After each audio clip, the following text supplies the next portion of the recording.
University of Michigan. I am Julia Lee Cunningham, an associate professor of management and organizations at the Stephen M. Ross School of Business. And I'm also a co-organizer of this virtual workshop, along with 5 other organizers, including Nathan Geiger, assistant professor at Indiana University, Ash Gillis, postdoctoral fellow at Vanderbilt University, Melanie Sarge, assistant professor at Indiana University, Caitlin Ramey, associate professor at the University of Michigan, and Sukanya Roy, our star doctoral student at the University of Michigan. This workshop is part of a broader project on the promise and risks of framing climate change as a migration issue. And it would not have been possible to do this work and have this gathering without generous support from the Graham Sustainability Institute's Carbon Neutrality Acceleration Program. We also have Sarah Lee and Claire Lauren Watts, who are from Graham Institute, and they will be helping out with this event today. So please feel free to ask any tech-related questions to them through the chat function, which I will go through a little bit later. I will go over the agenda a little bit. We have planned a 3-part workshop today. We will have an amazing keynote speaker who will share his insights on climate change and global displacement, followed by a panel discussion with 3 experts led by our wonderful moderator. And we will then feature 7 academic talks from various disciplines to showcase the latest research on this topic. I also have a few notes on the technology we are using today. During our event, attendees are view-only participants. However, we invite you to join and use the chat feature for comments and also to chat with other individuals. Please use the Q&A feature to submit your questions, any of your burning questions, as well as upvote any of the questions that you would like to have answered, time permitting. We have also enabled live transcription services for our event, and this feature can be turned on or turned off during using the Zoom settings at the bottom of your screen, and you can press Show Subtitle button to enable the service. And lastly, we'll be recording today's event so that anyone who missed it can watch it at a later time, and no participants will be captured in this video. Other than the panelists and the organizers. But of course, please do stay with us, even if we're recording.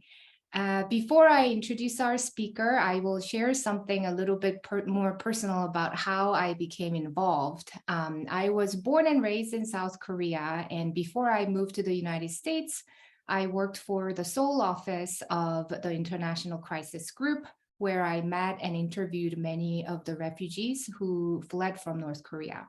And so since then, I have always been interested in this broader topic of increasing our collective concern and care for those who may not have seen as deserving of such.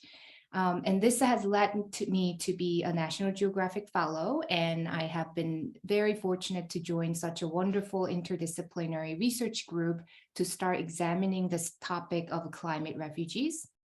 So the goal of this workshop is to collectively increase our knowledge on the importance of understanding the human cost of climate change and to inspire more people, including practitioners and academics and policymakers, to care. So with that, I am thrilled to introduce our keynote speaker.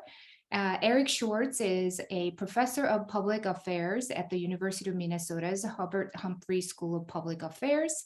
And until recently, he served as a president of Refugees International for the past 5 years, a non-governmental organization which advocates for life-saving assistance, human rights, and protection for displaced people globally. And as part of their climate displacement program and other initiatives, Refugees International promotes solutions to displacement crises.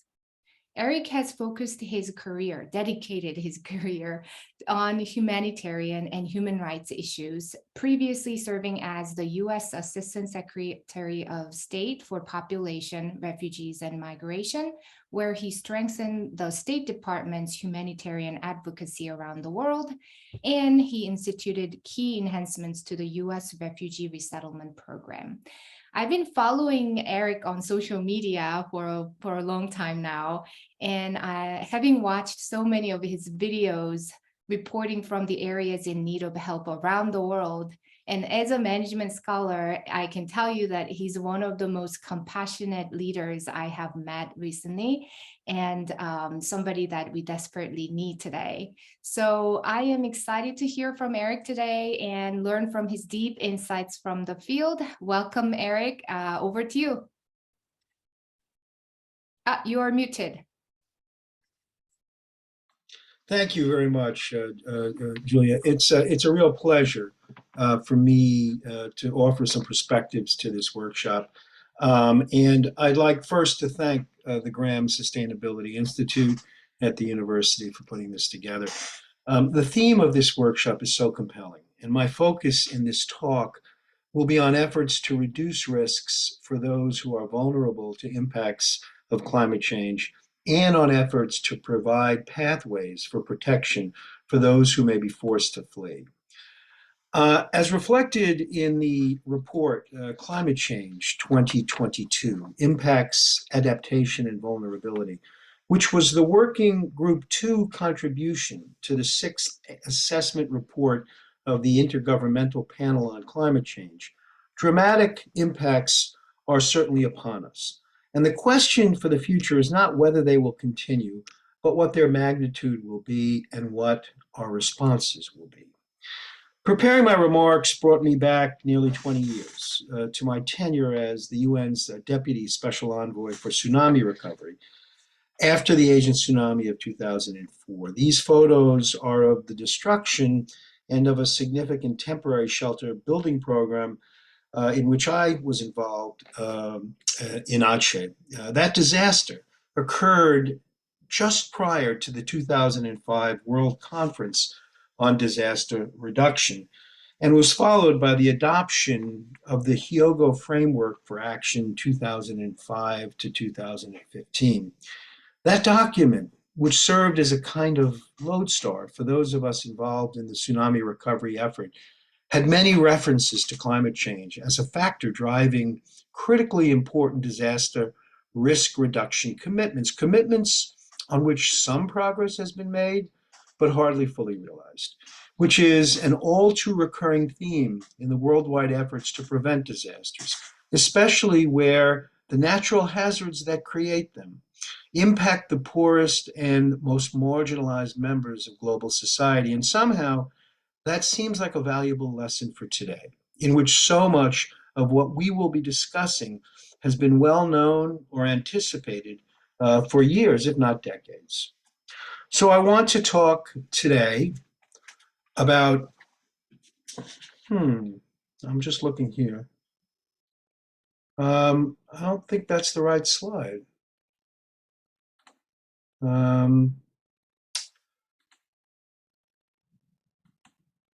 Okay, I want to talk today about what we know regarding climate change and migration, about what frameworks, institutions, and policy measures governments have established that are relevant to the challenges, and the gap between what has been established and what must be done.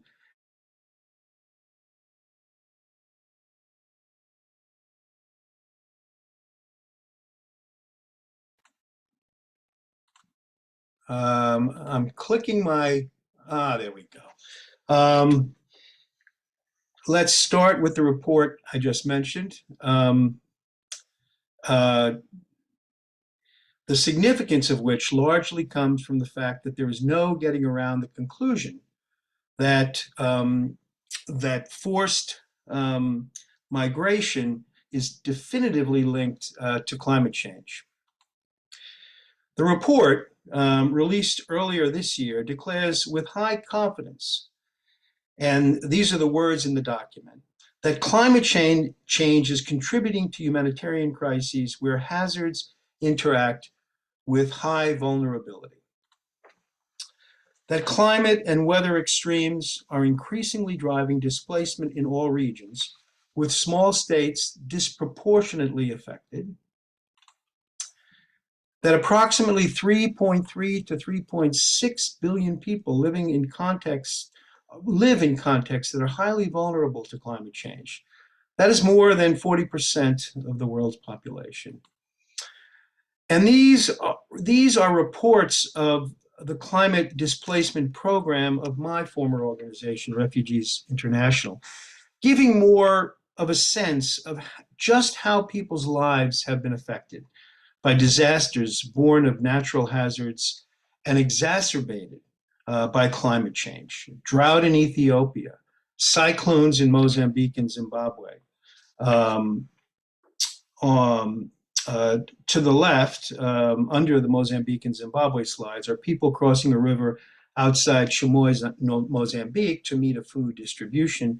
And to the right, a devastated village in Zimbabwe. And in Myanmar, on the right, photos of women who migrated to the capital city after Cyclone Nargis. I'll add that the IPCC working group also declared with high confidence what most thoughtful citizens have long known intuitively to be true. And of course, conclusions or findings that have significant implications for migration. That regions and people with considerable development constraints have high vulnerability. That global hotspots of high human vulnerability are found particularly in West, Central, and East Africa, South Asia, Central and South America, small island developing states, and the Arctic. That vulnerability is higher in locations with poverty, governance challenges, and limited access to basic services and resources, violent conflict and high levels of climate-sensitive livelihoods. That between 2010 and 2020, human mortality from floods, droughts, and storms was 15 times higher in highly vulnerable regions compared to regions with very low vulnerability. And that vulnerability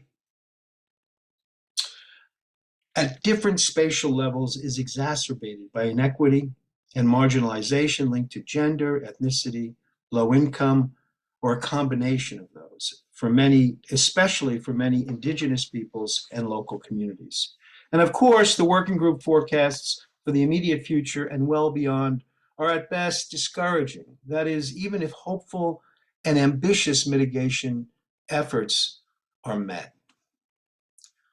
These conclusions are similar to those described in the report of a task force that I had the honor to co-chair, which was initiated by Refugees International and which issued a report, A Pathway for Protection for People on the Move, in July of last year. Co-chaired also by migration specialist Elizabeth Ferris of Georgetown University. The task force included former senior government officials and experts from the academic and research community and from non-governmental organizations, including Alex Desherbinin of the Earth Institute at Columbia, former USAID Administrator Brian Atwood, former Undersecretary of State Maria Otero, and the now US Ambassador to South Africa, Ruben Brigady, and many others. And the panel's project director was Kaylee Ober, the head of the Climate and Migration Program at Refugees International. And we were all assisted by an extraordinary researcher and a graduate of the Ford School here at the University of Michigan, or I should say there at the University of Michigan, Miriam Ernst. We established the task force with the goal of influencing the development of an official report on climate and global displacement or global migration, a report we knew that the Biden administration was preparing and which I'll discuss shortly. Given my own extensive role in their project, not only as co-chair, but also in terms of drafting and editing of our product, the rest of my presentation will draw from that report and its analysis and conclusions. In terms of assessment of current conditions, the task force noted that the world is in the midst of a climate crisis with credible evidence predictions that global temperatures could rise by between 2.7 and 3.1 degrees Celsius by the end of the century, resulting in devastating impacts on ecosystems. And it noted that even with successful efforts to mitigate climate change, there will still be an acceleration of natural hazards. Foreshadowing the IPCC Working Group 2 report, the task force found that climate change is already influencing patterns and trends relating to human mobility, noting that in 2020, the Internal Displacement Monitoring Center calculated that weather-related disasters displaced more than 30 million people, 3 times more than those displaced by conflict in the same year. And the task force found that those already displaced or at risk of displacement in the context of climate change need policy solutions today. Citing one example, in 2017, Refugees International researchers spoke with internally displaced people in Somalia, where climate change was affecting livelihoods and forcing people to migrate. And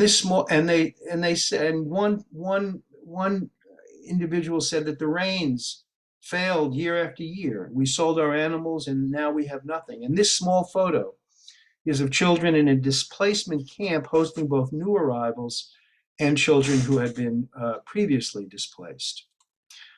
Our task force report concluded that targeted policies can help mitigate the impacts of future climate-related displacement and migration crises. For example, while the task force noted World Bank predictions that unchecked carbon emissions and unequal development policies could result in 143 million internally displaced so-called climate migrants by 2050 in Latin America, Caribbean, South Asia, Sub-Saharan Africa.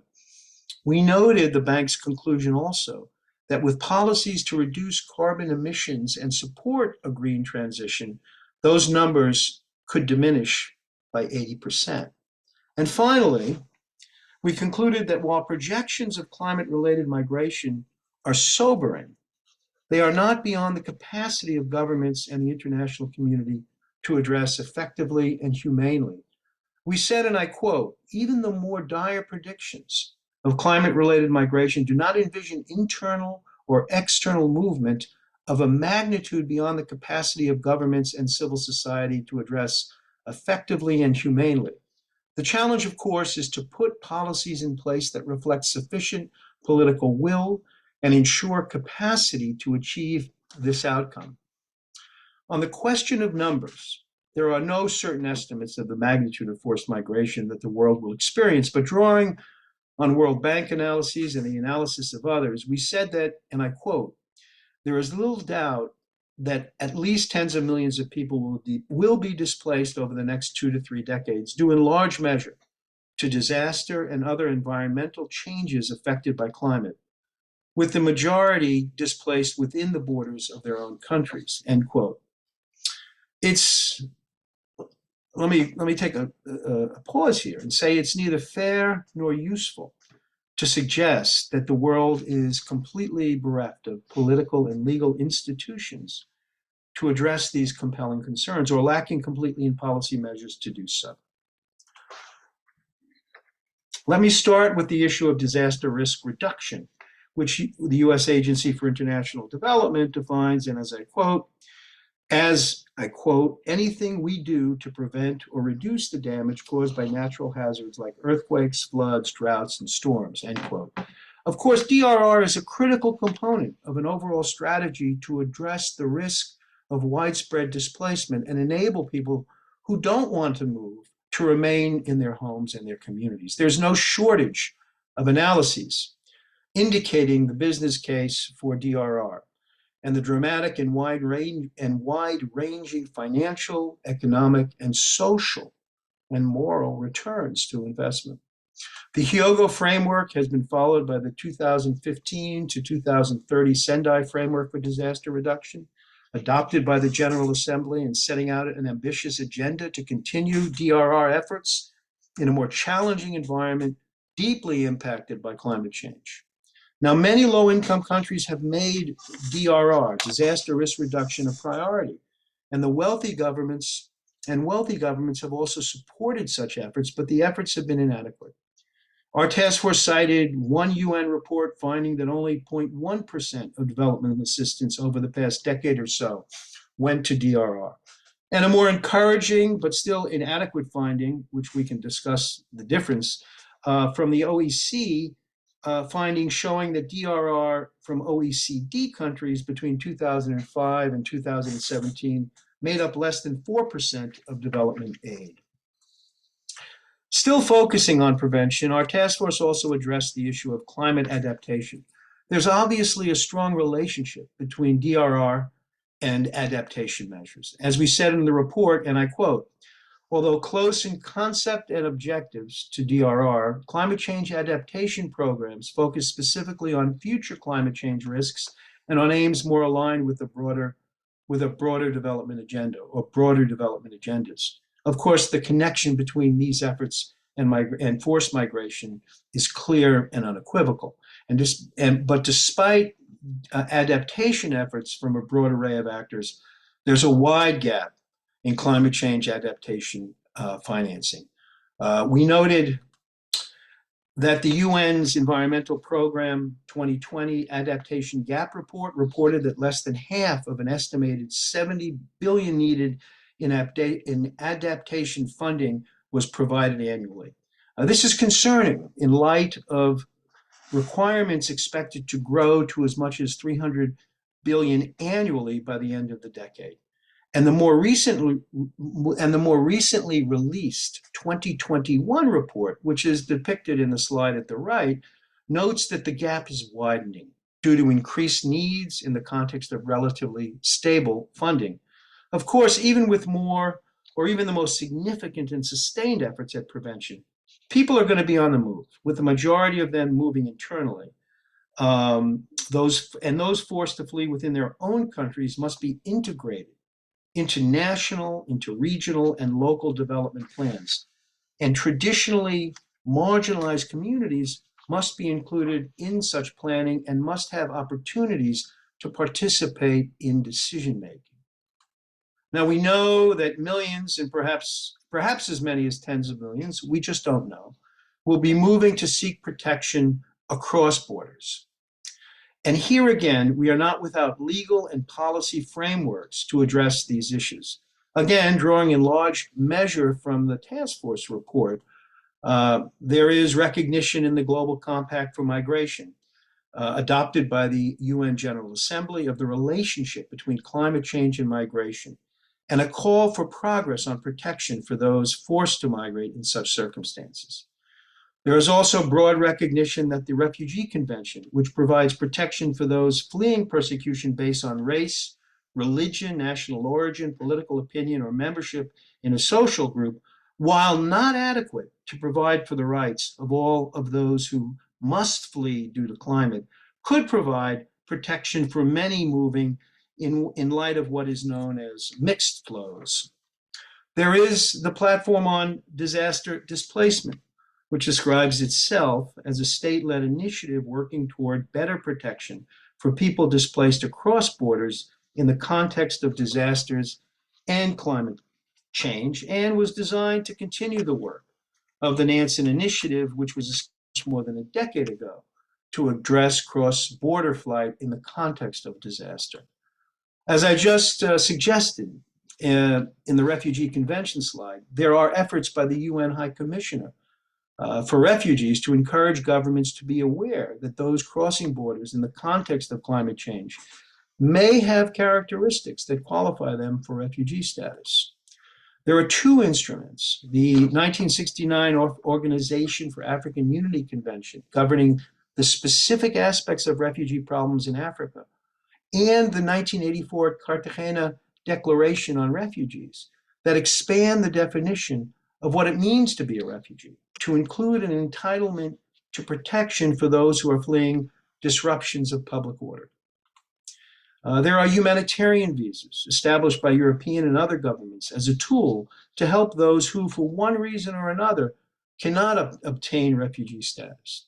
In the United States, we have temporary protected status, which can be authorized for those whose countries are experiencing ongoing armed conflict, an environmental disaster, or an epidemic.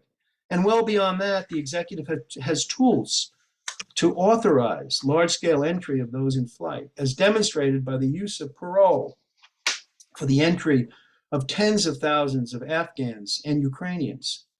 And there are judicial decisions here and there around the world suggesting a right of protection under international human rights law for those who must flee due to climate. But overall, frankly, this is one area where the whole is less than the sum of its parts, as there is no coherent structure or approach or set of approaches to address this question of migration due to climate change. And that brings me to the document that was the catalyst for the creation of our own task force, an executive order on rebuilding issued at the outset of the Biden administration, whose main focus was on rebuilding the US refugee resettlement program, but which also took on the question of climate change and migration. To be sure, there were some 3,000 words in the executive order, and only 180 were devoted to climate and migration. But it has offered hope to activists about US government recognition of these critical set of issues. In particular, the order required that the Assistant to the President for National Security Affairs provide, and I quote, a report on climate change and its impact on migration, including forced migration, internal displacement, and planned relocation.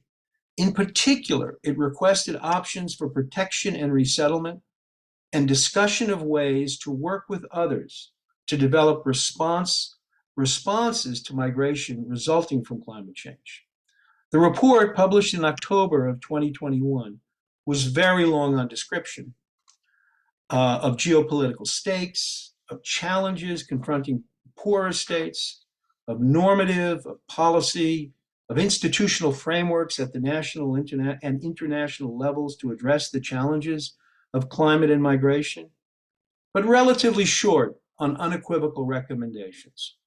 The major recommendation may have been the establishment of an interagency working group to consider several lines of effort to include improved analytics, programming and investments, and legislative measures focusing on issues like admissions, like populations at risk, resilient programming, increased US and international funding, and capacity building.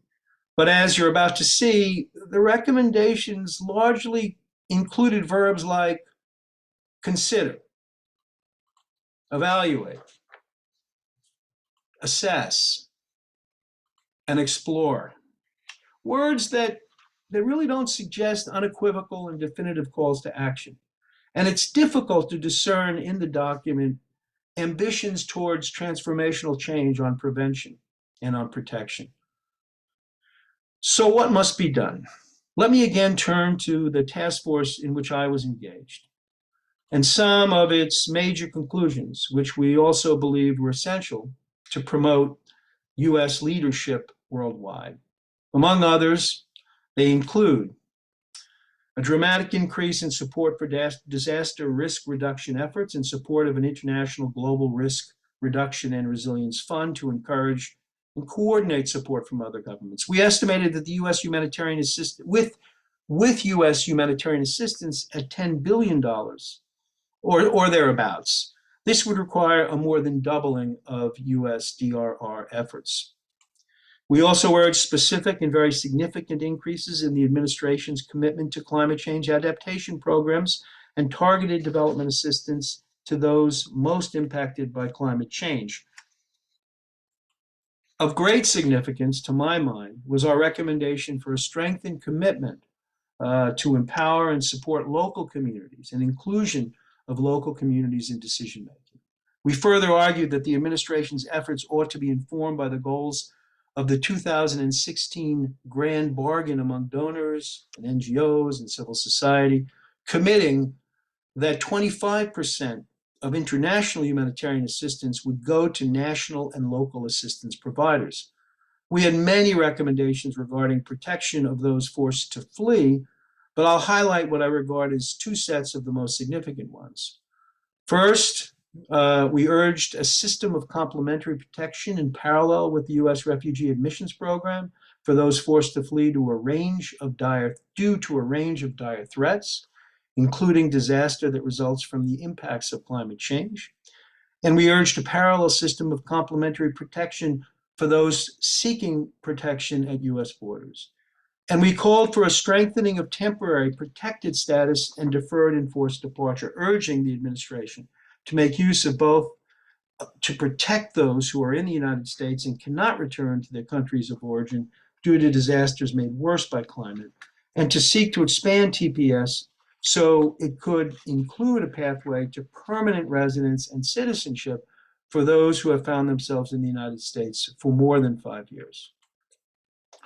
But why such a mismatch between the human suffering that is already upon us and is likely to grow, and efforts to those with capacity to act more meaningfully?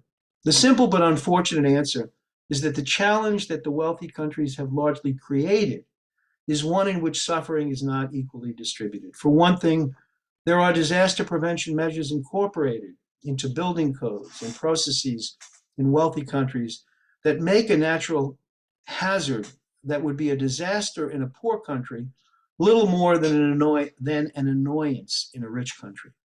And when disasters born by natural hazards do arise in wealthy countries, like the tragedy in Florida, they are, as they should be, generously funded. A White House fact sheet on aid to Florida, under the category of building long-term resilience, talks of $5.2 billion in bipartisan infrastructure law funding approved for Florida. In fact, our task force also emphasized that the United States has a special responsibility to lead on issues of climate change, migration, and displacement, noting that the United States has been responsible by far for the largest share of carbon emissions over time. But other governments, especially wealthy governments and newly industrializing governments, share responsibilities. There have been so many calamities in the last 2 centuries, in fact, the last 30 years, in which powerful actors far away were well aware but did little or nothing. The tragedy of this one, the challenges of displacement in the context of climate change, is, as we indicated in the report, targets for ameliorating impacts are achievable. But this challenge of marshaling the political will, and of course, then the resources and expanded migration policies that must go with it, is one in which there are no easy answers. Rather, concerned citizens, civil society organizations, and politicians and public officials who believe that foreign policy on the one hand and a commitment to the principle of humanity on the other are thoroughly consistent. They must come together to develop and implement the kinds of measures I've described this morning. Our common future really demands no less.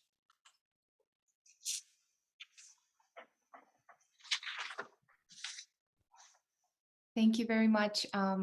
So we are going to get some questions, but I have a first question to start with. So I realized as I was working on this research that for most people, this is something, it's a very new issue that most people have not really fully grasping what it is that's causing this, and is it going to actually happen, and are they all coming to the United States? And so there is some level of anxiety about it, but it isn't the kind of issue that most people have heard about. So in terms of increasing the awareness and support for the policies to mitigate the climate-related displacement and migration, I can imagine that it's very important to increase the public awareness of the issue. So to that end, was there any emotional moment in your role that really captured the urgency of this matter? There are really 2 questions embedded in your question. One is, how do we do what you just described in terms of building public support? And the second is sort of emotional moments. And the truth is, I've been traveling to places and working in places where there are individuals who have been forced to migrate, and every interaction that you have with somebody, is sort of an impetus for your own engagement in these sets of issues. I was on the on the southwest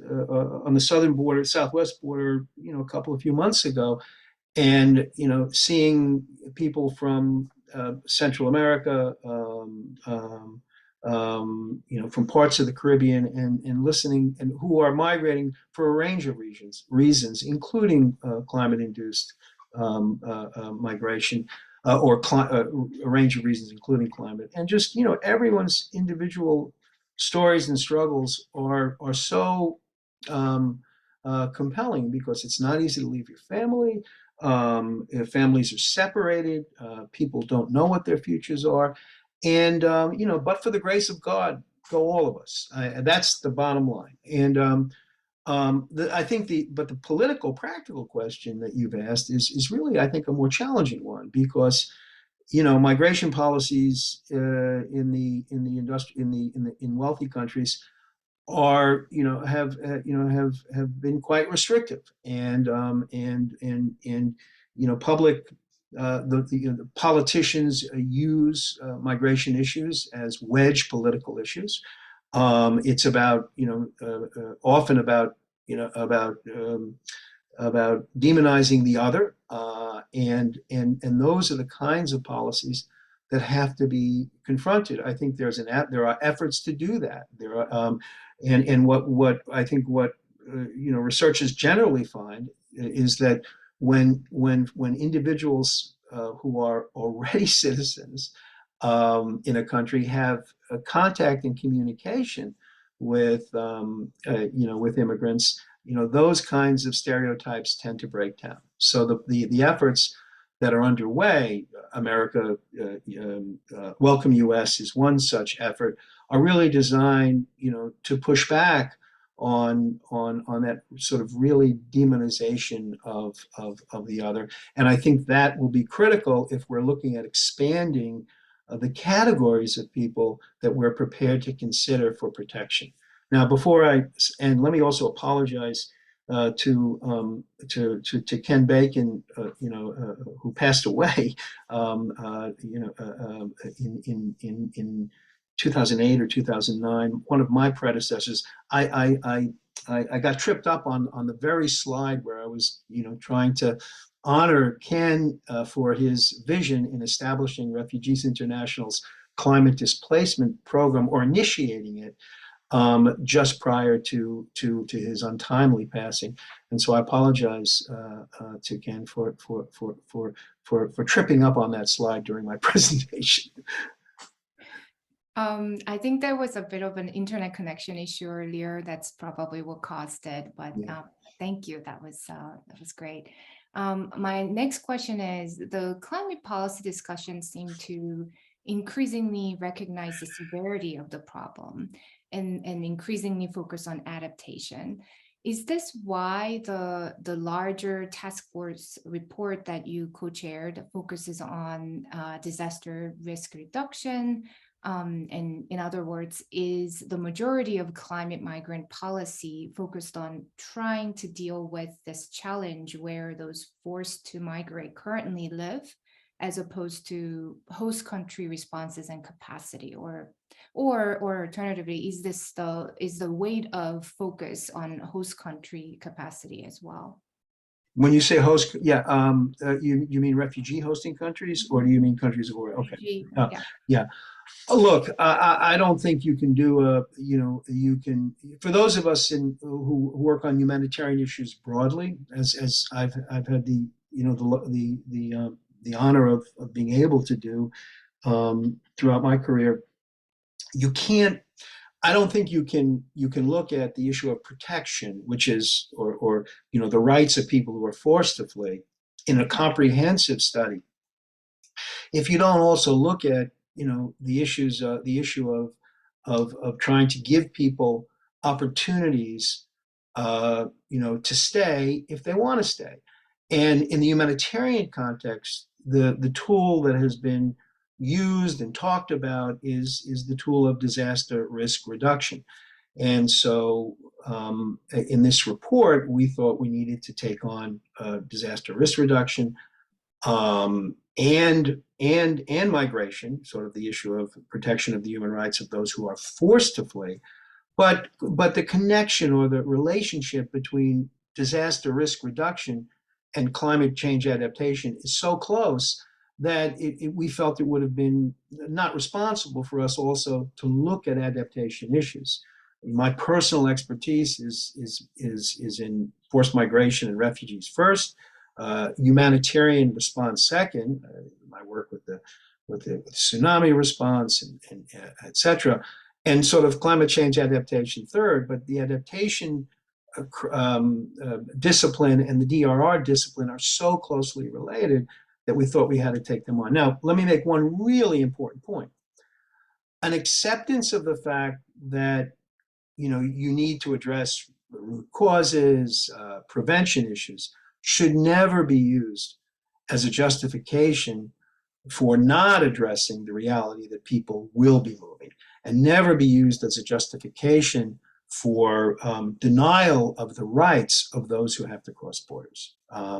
All two sets of issues that I described, prevention and protection of the rights of people who are forced to move, are critical, but one should never be focused on to the exclusion of the other. And the other point I really think I need to make is all of the best assessments suggest that migration is going to be internal, or the bulk of migration. That may be wrong, but that's the best judgments to date, which means that the importance of including displaced populations not only in development plans, but in the polity of countries that are affected by climate change in terms of political decision making, et cetera, is going to be really important.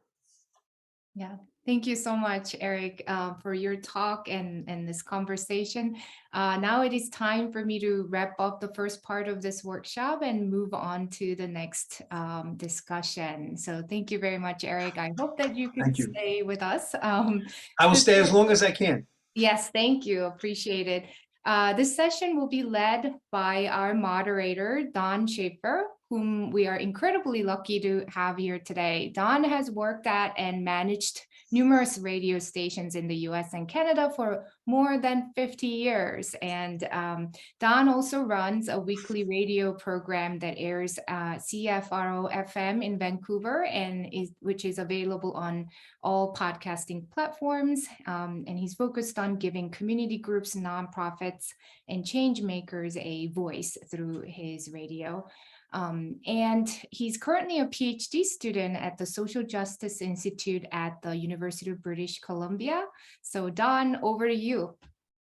Thanks, Julia. I appreciate this very much. I'm moderating this panel from a small cabin on Canada's west coast, just outside of Vancouver. I'm on what we call the unceded territories of the Musqueam, Squamish, and Tsleil-Waututh nations. The term unceded acknowledges the dispossession of the land, and that our First Nations people never ceded or legally signed away their land to the Crown or to Canada. And for many of us, this is an act of reconciliation. I'd like to acknowledge the original caretakers of the land wherever you may be in this virtual workshop.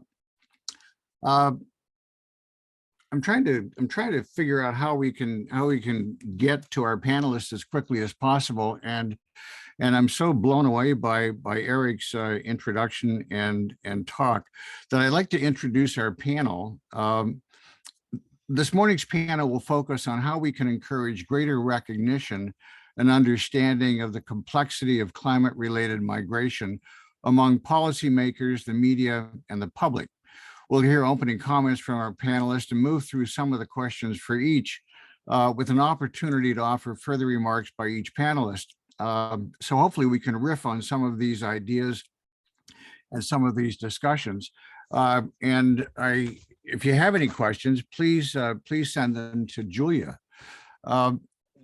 So today we're joined by Amma Francis, Rod Schoonover, and Somini Sengupta. Samini is the international climate reporter for the New York Times, and she tells the stories of people most vulnerable to the effects of climate change. She's a gifted writer, a passionate journalist, and a George Polk Award-winning international correspondent, which is no easy task. Samini has reported from a Congo river ferry, a Himalayan glacier, the streets of Baghdad and Mumbai, and many places in between. In addition, she served as the Times bureau chief in West Africa and South Asia. Rod Schoonover is an adjunct professor at Georgetown University and founder and principal of Ecological Futures Group, which seeks to understand and articulate the societal and security implications of global ecological disruption and climate change. Rod has served in the U.S. intelligence community for a decade as the Director of Environment and Natural Resources at the National Intelligence Council, as a senior analyst in the Bureau of Intelligence and Research at the U.S. Department of State. You may recall reading about Rod in the New York Times when he resigned when the White House blocked his climate change testimony. Alma Francis is a non-resident fellow at the Sabin Center and the Climate Displacement Project strategist at the International Refugee Assistance Project. They spearheaded efforts to expand legal protection and pathways to safety for climate displaced people. Alma first joined the Sabin Center in September 2018 as the 2018-2021 Climate Law Fellow to develop legal solutions to internal and cross-border climate-induced migration.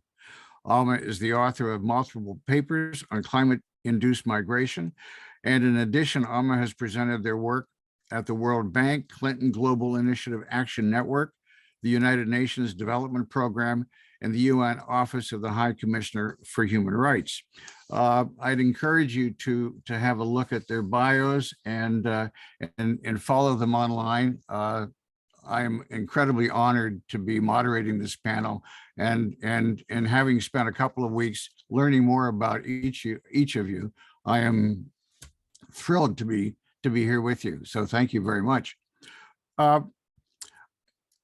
I guess if, by way of opening comments, I wonder if you could spend a few minutes before we begin and maybe tell us a little bit about yourself, hopefully more than some of the things that I may have missed. I'm curious about your work and what you're passionate about. Why do you do what you do? Samini, would you go first? Sure. Yes. Hi. Thanks for the kind introduction. I'm happy to be here with you all. I just you've introduced me quite sufficiently. I come to climate journalism after many years being an international correspondent, and I want to just take our audience with me to a story that I reported a few years ago. I went back to to the city I was born in, Calcutta, in India, to kind of understand, the impact of climate change on the city of my birth. And there I met a woman named Rini. She had lived in a village in the Bay of Bengal Delta that was wiped out by Cyclone Isla, and her fields had become basically saltwater ponds. Pardon me, that's my street noise in New York City. And she had come with her husband to a neighborhood in Calcutta with, her family's modest belongings. And where do they come to in the city? Well, they found a little house of tin and brick to rent on the edge of a canal on the edge of the city in a working class neighborhood. That's what they could afford. And this also happened to be one of the most fragile neighborhoods in the city. It was routinely flooded in the rainy season. Her beds were raised up on a series of bricks. And one year, during a storm, a tree fell down and crushed her roof. And I tell you the story to really show you what it means to be forcibly displaced. by an extreme weather event exacerbated by climate change. Not a picture of what might happen in 2030 or 2050, but what is already happening to ordinary people like you and me today. And as Eric pointed out, really the story of forcible displacement from extreme weather events is about migration internally, from a village, a town, to the nearest city. And that presents all kinds of challenges to cities, which really become where the rubber hits the road, if you will. So we can touch on that later. So many questions I want to ask right now, but I'll wait. Alma, would you go next? Sure. I think that that point that Samini just made is so important. I think sometimes people think of climate displacement as a future issue, and definitely is something that is happening now and may continue into the future depending on what we do to reduce carbon emissions. But yeah, I come to this work from a bit of a personal place. I'm from an island in the Caribbean, and climate change is one of our biggest threats. So for me, I'm pausing because sometimes I talk about my own experience, and sometimes I find it more helpful to just emphasize sort of the beauty and the resilience of where I come from instead. But that's all to say that climate change is something that affects places around the world, especially small islands. And for me, as someone who cares deeply about justice, it's really important to think about how to make sure people have fair and open ways to access safety, whether that means adapting in place and having support doing that in their home communities, or having the option and the opportunities to move elsewhere to safety. I'm really glad to be here, though, and in conversation with Rod and Samini and you, Don. Thank you, Alma. Rod, thoughts? Yeah, hi everyone from Washington, D.C. I want to first say thanks to the Graham Institute and University of Michigan, my alma mater. It's great to be back, even if it's virtual. I'm a scientist by training. I got my PhD from Michigan in complex systems physics, was a professor for a while, for about 12 years in the beautiful city of San Luis Obispo, California. And the issue of climate change really got under my skin when I was a grad student. I went to a seminar on climate change, and it was transformative for me. I remember walking out of that seminar at Michigan thinking, oh my God, my entire worldview has just been changed. And that was in the mid 90s. And fast forward, here we are, 2022. And we've made incremental progress on climate change. One of the things, so I left academia and joined the Obama administration to work on climate change from a national security perspective. Worked in the intelligence community for 10 years, 7.5 years in the Obama administration, and 2.5 years in the Trump administration. And trying to get the national security community to help them think about climate change from that perspective, and getting the national security perspective right. And so I'm passionate about assisting the security communities, not just in the US, but abroad, in really getting the ideas of climate change and just broader ecological disruption right, so that we don't have poor policy adaptation or reactionary policies. Thank you. I'm touched by the work that each of you do, And in many ways, your work has informed some of these questions and some of my own curiosities. My first question is a general question. The United Nations Secretary General has called the climate crisis a code red, and he says that we're sleepwalking to a climate catastrophe. Professor Femi Otuayo believes that any solutions to change our social reality are hopelessly out of scale to the size of the challenge. And I think I heard a bit of that with Eric's conversation this morning. And then there's my friend Roy Scranton, another catastrophist who believe that no one is driving and no one is going to save us. So the question for each of you is, who do we believe? And how can we navigate these diverse points of view when dealing with climate migration? Rod, do you want to go first? Sure, I'll go first. In my experience, most people underestimate the current and future impacts of climate change. I think there's a lot of there's a lot of work that needs to be done. I think even though since I've been working on climate issues, we've made a lot of progress in terms of people understanding it and people accepting it as a reality. That said, we're so far behind where we need to be. Even the Intergovernmental Panel on Climate Change, IPCC, has warned over and over again about the need for transformative change to help humanity navigate the worst. But I don't see transformative change. I see incremental change. And so I think people who are flashing the lights and sounding the alarm are right.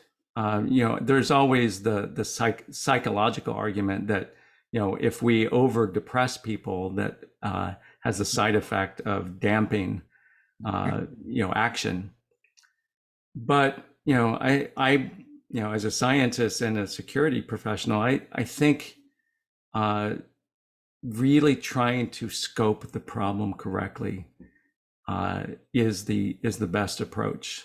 The worst thing we could do, I think, as in government, in international institutions, is underappreciate the problem. Thank you. Alma? Yeah, I think, I'm in a couple of different minds about this, but I think that sometimes with this catastrophe language around climate change, there's this meta narrative that there's nothing that we can do about climate change, and human society as we know it is heading towards peril. And while I do think that the climate challenge is enormous and requires transformative and incremental change, I do actually think that there are things that we can be doing right now to address the climate challenge, and that it's important in narrative framings to shift towards, yes, this is a huge challenge, and also, yes, there are things that we can do about it. And so in my own work to promote legal responses to climate displacement, I make sure to point out to things that can be actually done right now that would make a difference to people's lives right now. So last year, for example, IRAP, where I work, issued a report that highlighted administrative options for the Biden administration. So things that the Biden administration could do without Congress that would make a difference in the lives of climate displaced people. And again, the point is that, yes, we're facing an enormous challenge. And I personally believe that we need huge changes in how we, at least in industrialized countries, live. But there are also things that we can do that make a difference. And I think it's important to promote those and hang on to those. Thank you.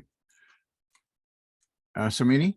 Sure. Just quickly, I find it helpful not to think of it as a set of beliefs, but diagnose the problem, as Rod correctly said, and explore the levers that can be pulled.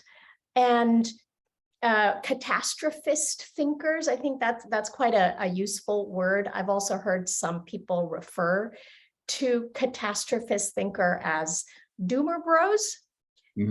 And what I have come away with from talking to scientists and economists is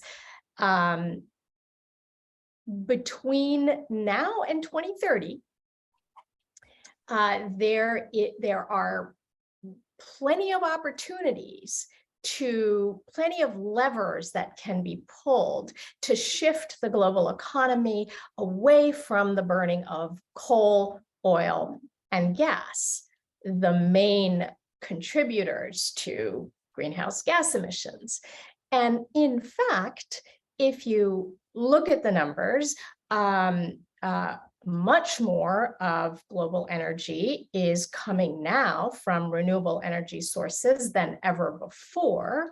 Yes, there is continued use of coal, oil, and gas, but renewable energy sources have become much cheaper.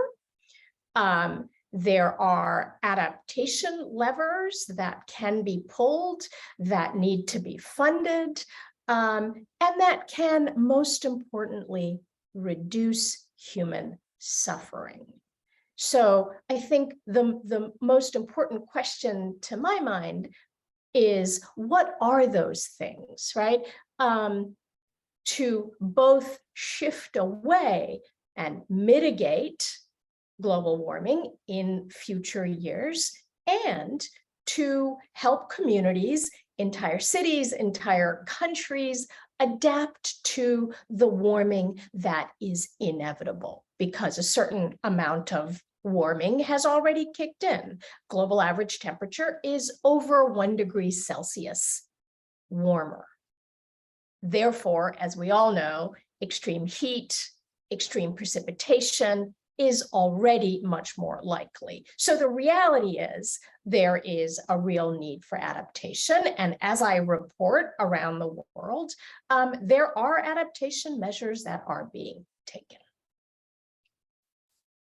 Thank you. Thanks to each of you for that. I probably one of the most depressing conversations I've ever had was with Roy Scranton. So I'm delighted for each of you to buoy and lift us with hope and optimism and strategies that we can use. Samini, one of the questions I wanted to ask you was, as the international climate reporter for the New York Times, was there a climate story that impacted you the most? I mean, you've already given us an example when we started, but I'm just curious, as you focus on climate change, is there another one that is close to your heart? Yeah, I'm not sure that there is one particular one that has affected me personally more than others. You know, it's my job to step into the shoes of others and try to chronicle their lives as honestly as I can. I worked on a series 2 years ago called Inequity at the Boiling Point, and it was really to document how the impact of climate change already is felt by those who are least responsible for it. And as part of that series, I spoke to people in many different countries, including our own, to write about the impact of extreme heat And that included, a construction worker in India who was working outdoors in very extreme temperatures. And it included a college student who was living in a mobile home park with her family in Texas, who was really not only feeling the intense heat, but also the pressures of having enough water, enough air conditioning, dealing with the pandemic. So those sort of compounding impacts that the most vulnerable people in our societies feel, compounded now by climate change. I want to ask another question, and a little bit different. In August, you wrote about how floods become human catastrophes, and you draw a distinction between how exposed someone is and how vulnerable they can be. Physical exposure is one thing, but what are some of the other aspects of social vulnerability to climate change? And I think Eric spoke about this quite compellingly. Yeah. Certainly, if you happen to live in a home that is well built, if you have insurance, if you have a car that enables you to evacuate in time, if you have people you can go stay with for a while, that reduces your vulnerability as compared to people who have less of those things. So even on the question of evacuating in time, sometimes it can be a lack of transportation to get out of there. And certainly insurance is a huge determinant of how quickly you can bounce back from a disaster not of your own making. Right. Thank you. Alma, can you explain or help us understand the work of the International Refugee Assistance Project? Sure. The work of the International Refugee Assistance Project, IRAP, we're a legal aid organization that serves displaced people through direct legal representation, litigation, and federal advocacy. And we started our work about a year ago on climate change, because we were seeing that for the displaced people that we work with, climate disasters were increasingly part of their story. And at the same time, domestic legal frameworks in the US and international legal frameworks are just not where they need to be in order to ensure that people have the option to move across borders with dignity in a changing climate. And so my job at IRAP is to help support the construction and the, I guess, strengthening of a legal framework to protect climate displaced people.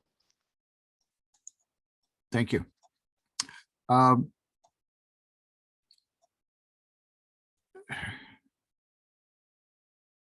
2019, you said that the international law doesn't provide any protection to climate migrants. Can you talk about this and what's being done, and maybe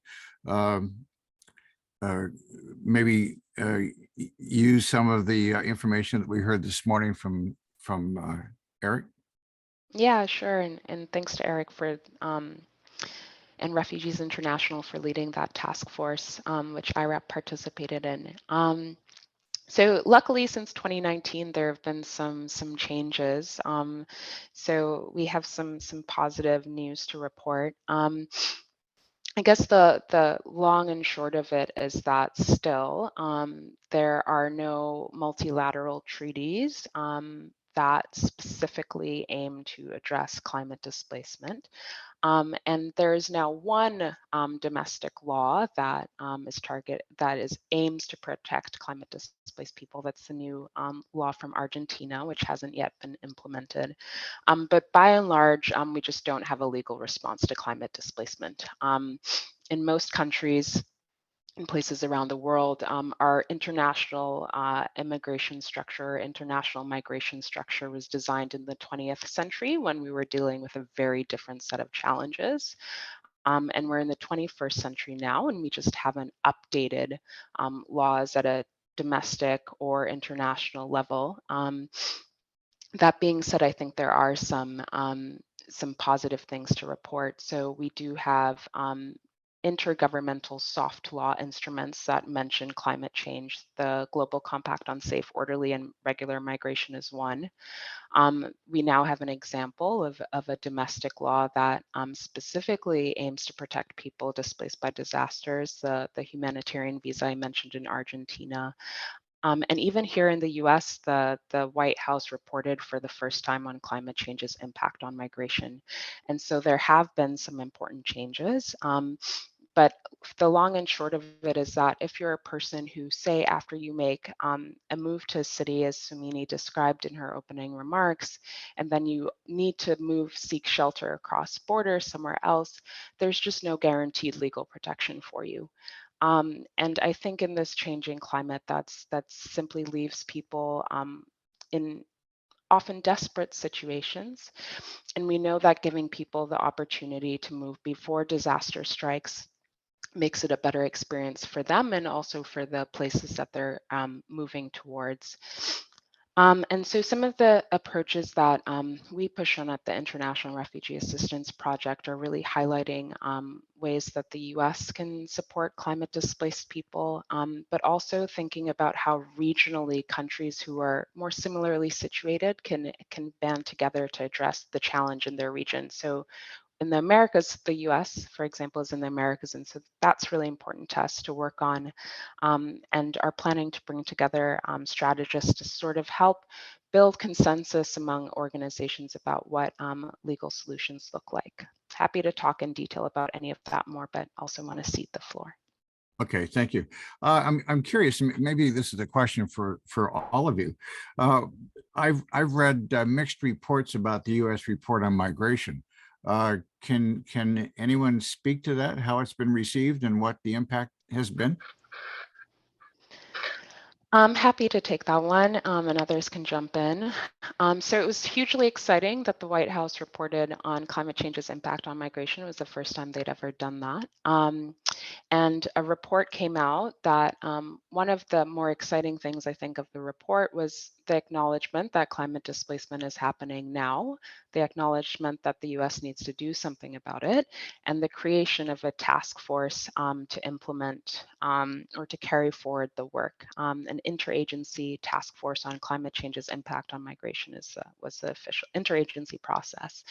That sounded great, but it has not been formalized yet. That process over a year later has still not yet been formed. And that's really disappointing to advocates. And so I think part of the work is, and I say this all the time, it's not that we don't have solutions to climate, it's that we don't have the will to implement them.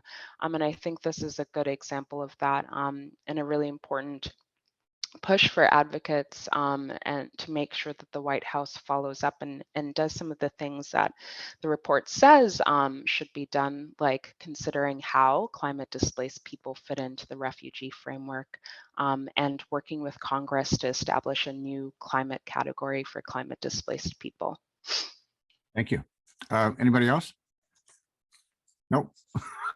Okay. Can I just make Please. remind our audience of just two quick things, maybe. One, to be mindful that every extreme weather event, we may not have the data to know whether that's exacerbated by climate change. So just kind of be a little bit wary of confusing weather with climate. There is fantastic new attribution science that can, on occasion, very, very quickly document and tell us whether a rainfall event and very often whether an extreme heat, a heat wave, how much did man-made climate change make that more likely? So, just that one point, right? Like, we do need to understand that there's a difference between weather and climate. Two, we've been talking a lot about international movement of people, but as Eric pointed out, and as others on this panel have pointed out, a lot of the forcible displacement is happening within countries, inside borders. And so that's something to really think about. You know, this is a challenge for city mayors, because when people come in large numbers, they can create pressure on water, sanitation, public transit, and they may even end up settling in some very vulnerable areas of a particular city, on a floodplain, for example, or on a hillside where they might have to cut down trees to build houses, which may put them in greater danger eventually. So I think that it's really important when you're thinking about, you know, forcibly displaced people, to also really think about what that means for cities and city governments. Excellent, thank you. Rod, I want to ask this question, and we've talked about this a bit. The nexus between climate change and national security risks are increasingly recognized, but often hard for people to understand. So in what ways are climate change and climate migrants undermining national scarcity, national security, either from the US perspective or a global perspective? Right, it's a good question. And just the normal arguments between climate change and security beyond the arguments that Eric was making, Eric, my former State Department colleague, focus on human security, you know, from harm and water stress and food stress and labor. But going into national security, you know, we oftentimes think about political instability fueled by climate, heightened tensions over resources, adverse effects on militaries and law enforcement, and that kind of thing. And you know, with respect to the migration question, you know, the general arguments go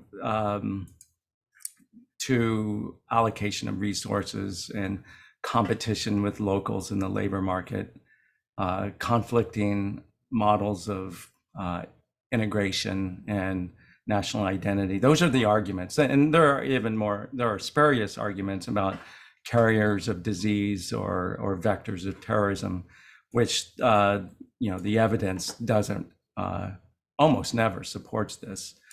But just going back to the question and really the premise of the question, and you know, I worked in the intelligence community for 10 years and was asked about climate migration over and over again. And I think we have to be very careful in the way that we talk about this, because in many ways, migration, either internally or transnationally, is the appropriate thing to do, right?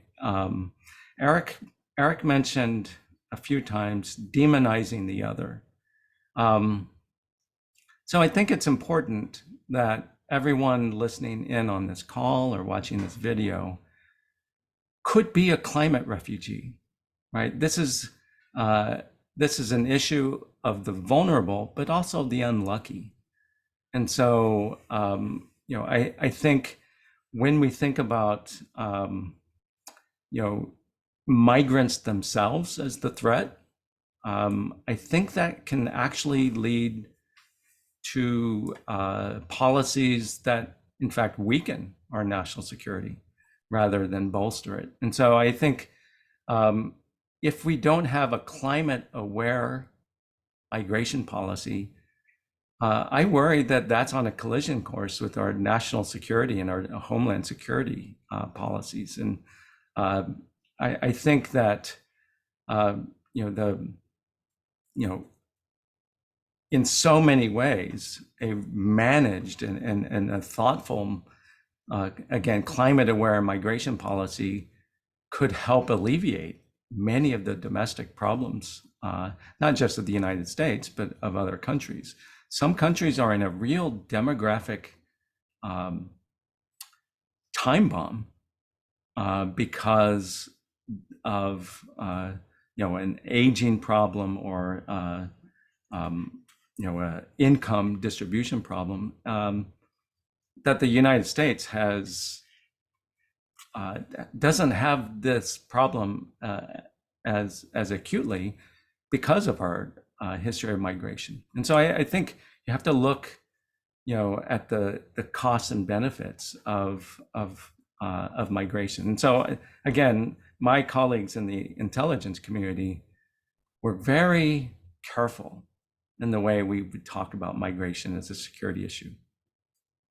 I came to Canada in the early 70s.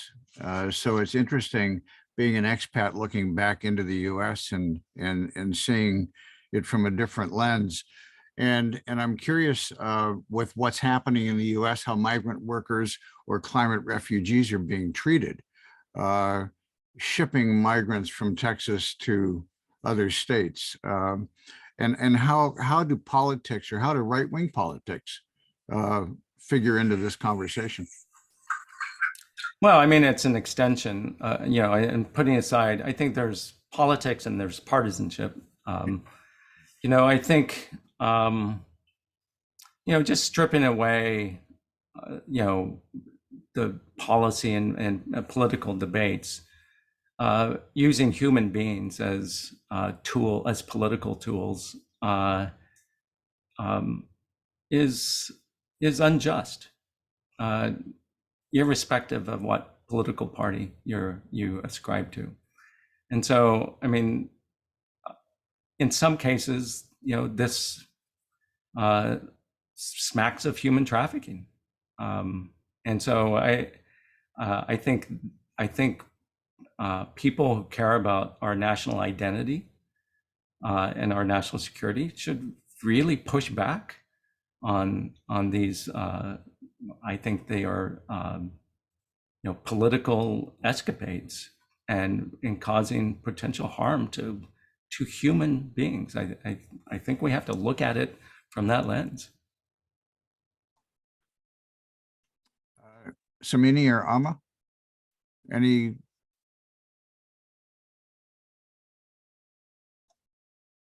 So that's a tough one.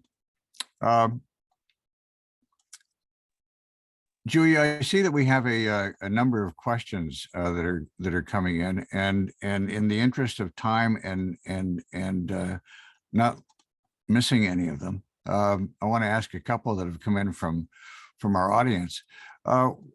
One question is, what can college students do to contribute to a solution on a daily basis? I can attempt that one. Learn as much as you can. Talk about it with your friends and family, and engage in a way that speaks to what you're interested in. If you're a college student and you're an artist, engage in an artistic way. If that moves you, but I do think that it's really important to just, no matter what you're going to do in your professional life, chances are that climate change will intersect with it in some ways. So really, the more you can learn, the better. And I will just put a plug for a newsletter that I anchor that comes out every Tuesday and Friday called Climate Forward. It's available to New York Times subscribers. Hopefully your university has a subscription. And that's one way to keep up with the issues. Thank you. Amma? I think that's great. And I think in addition to that, getting politically involved is really important. I think college students I think young people have the voice of this movement and are really leading because in many ways, sort of the more some of the changes that are already baked in from climate change will happen down the road. And so I think it's really important to speak up, to get involved, and to make your voice heard. Thank you. Rod? Yeah, just echoing the prior two comments. I'm a subscriber to Climate Forward, so big fan. And somebody is right. The climate change will affect everything. I mean, if you are studying law, if you're going to become a teacher, if you're looking to go to med school, the climate is affecting all of those things. And so, I think one of the things that we have failed at as a society is really communicating the wide range of impacts that climate change will have. We tend to think of it, we tend to communicate it, and I've been, studying climate change for over 30 years. We talk about it really in meteorological, terms like heat and sea level rise, and that's all true. But it affects. There's a paper that came out 2 years ago in Nature, Climate Change, where scientists identified 467 pathways by which climate change is affecting societies and people.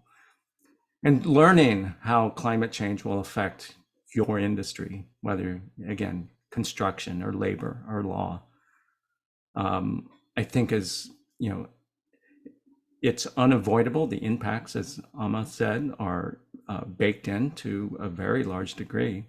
So learning how it will affect us and thinking of policies and solutions, all of us need to be part of the solution. And that, unfortunately, as often it does, falls on youth.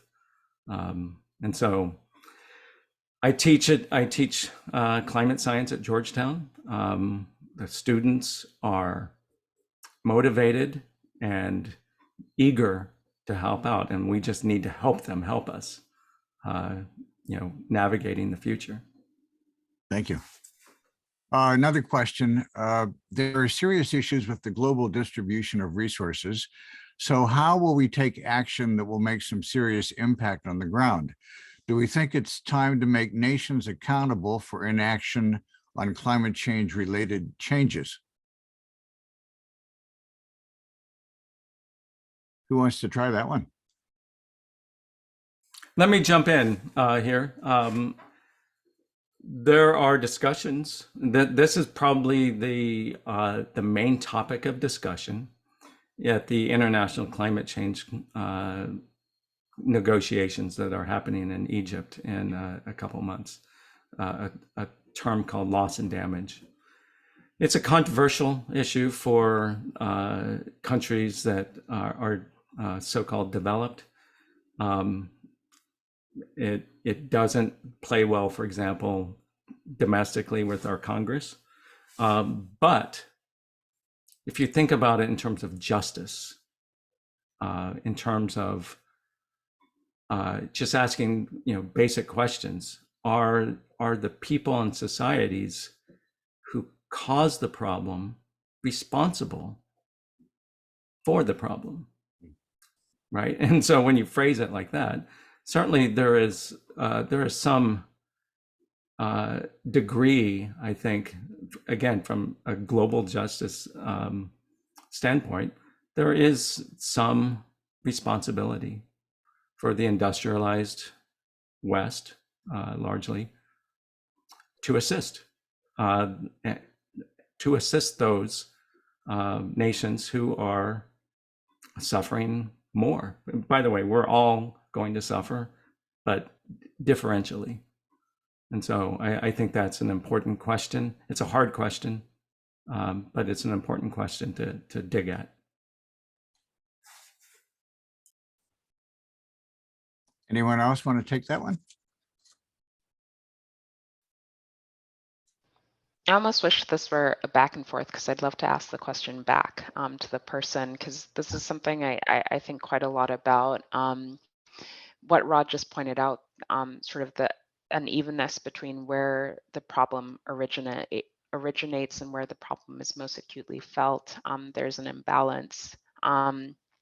And certainly an imbalance of power. And so even in the loss and damage conversations that Rod just referenced, that conversation has been going on, I think, for almost over 20 years now. And it's been really hard, I think, for countries with fewer resources to get countries with more resources to share those, even though within the UN climate talks original agreement, there's sort of legal language actually that allows for financial support for climate adaptation and also irreversible losses. And so, yeah, I think there's a question of how to and shift power dynamics such that we can move towards a more equitable global society, and even shift power dynamics so that we can have more equitable conversations about how to have a more just society. And would love to actually hear others' thoughts on that.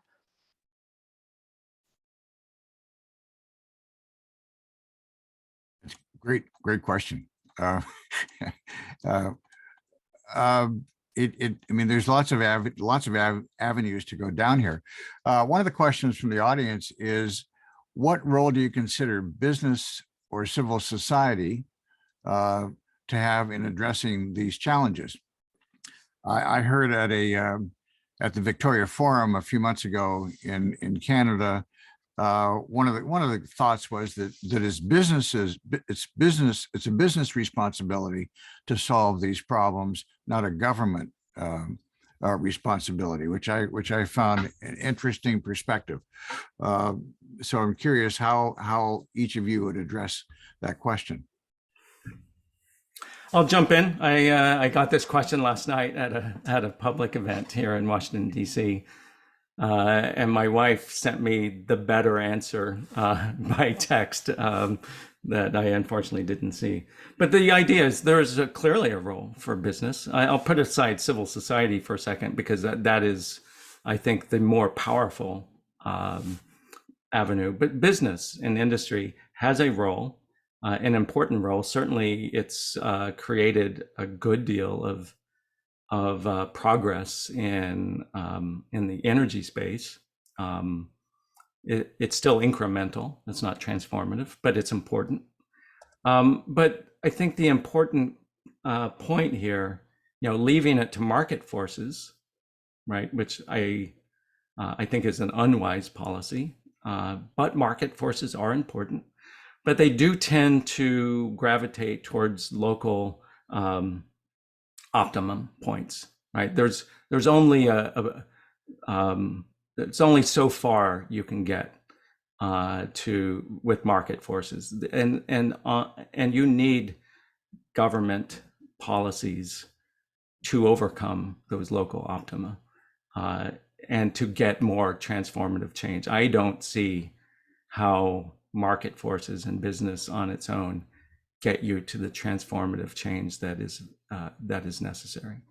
Great point. Samini?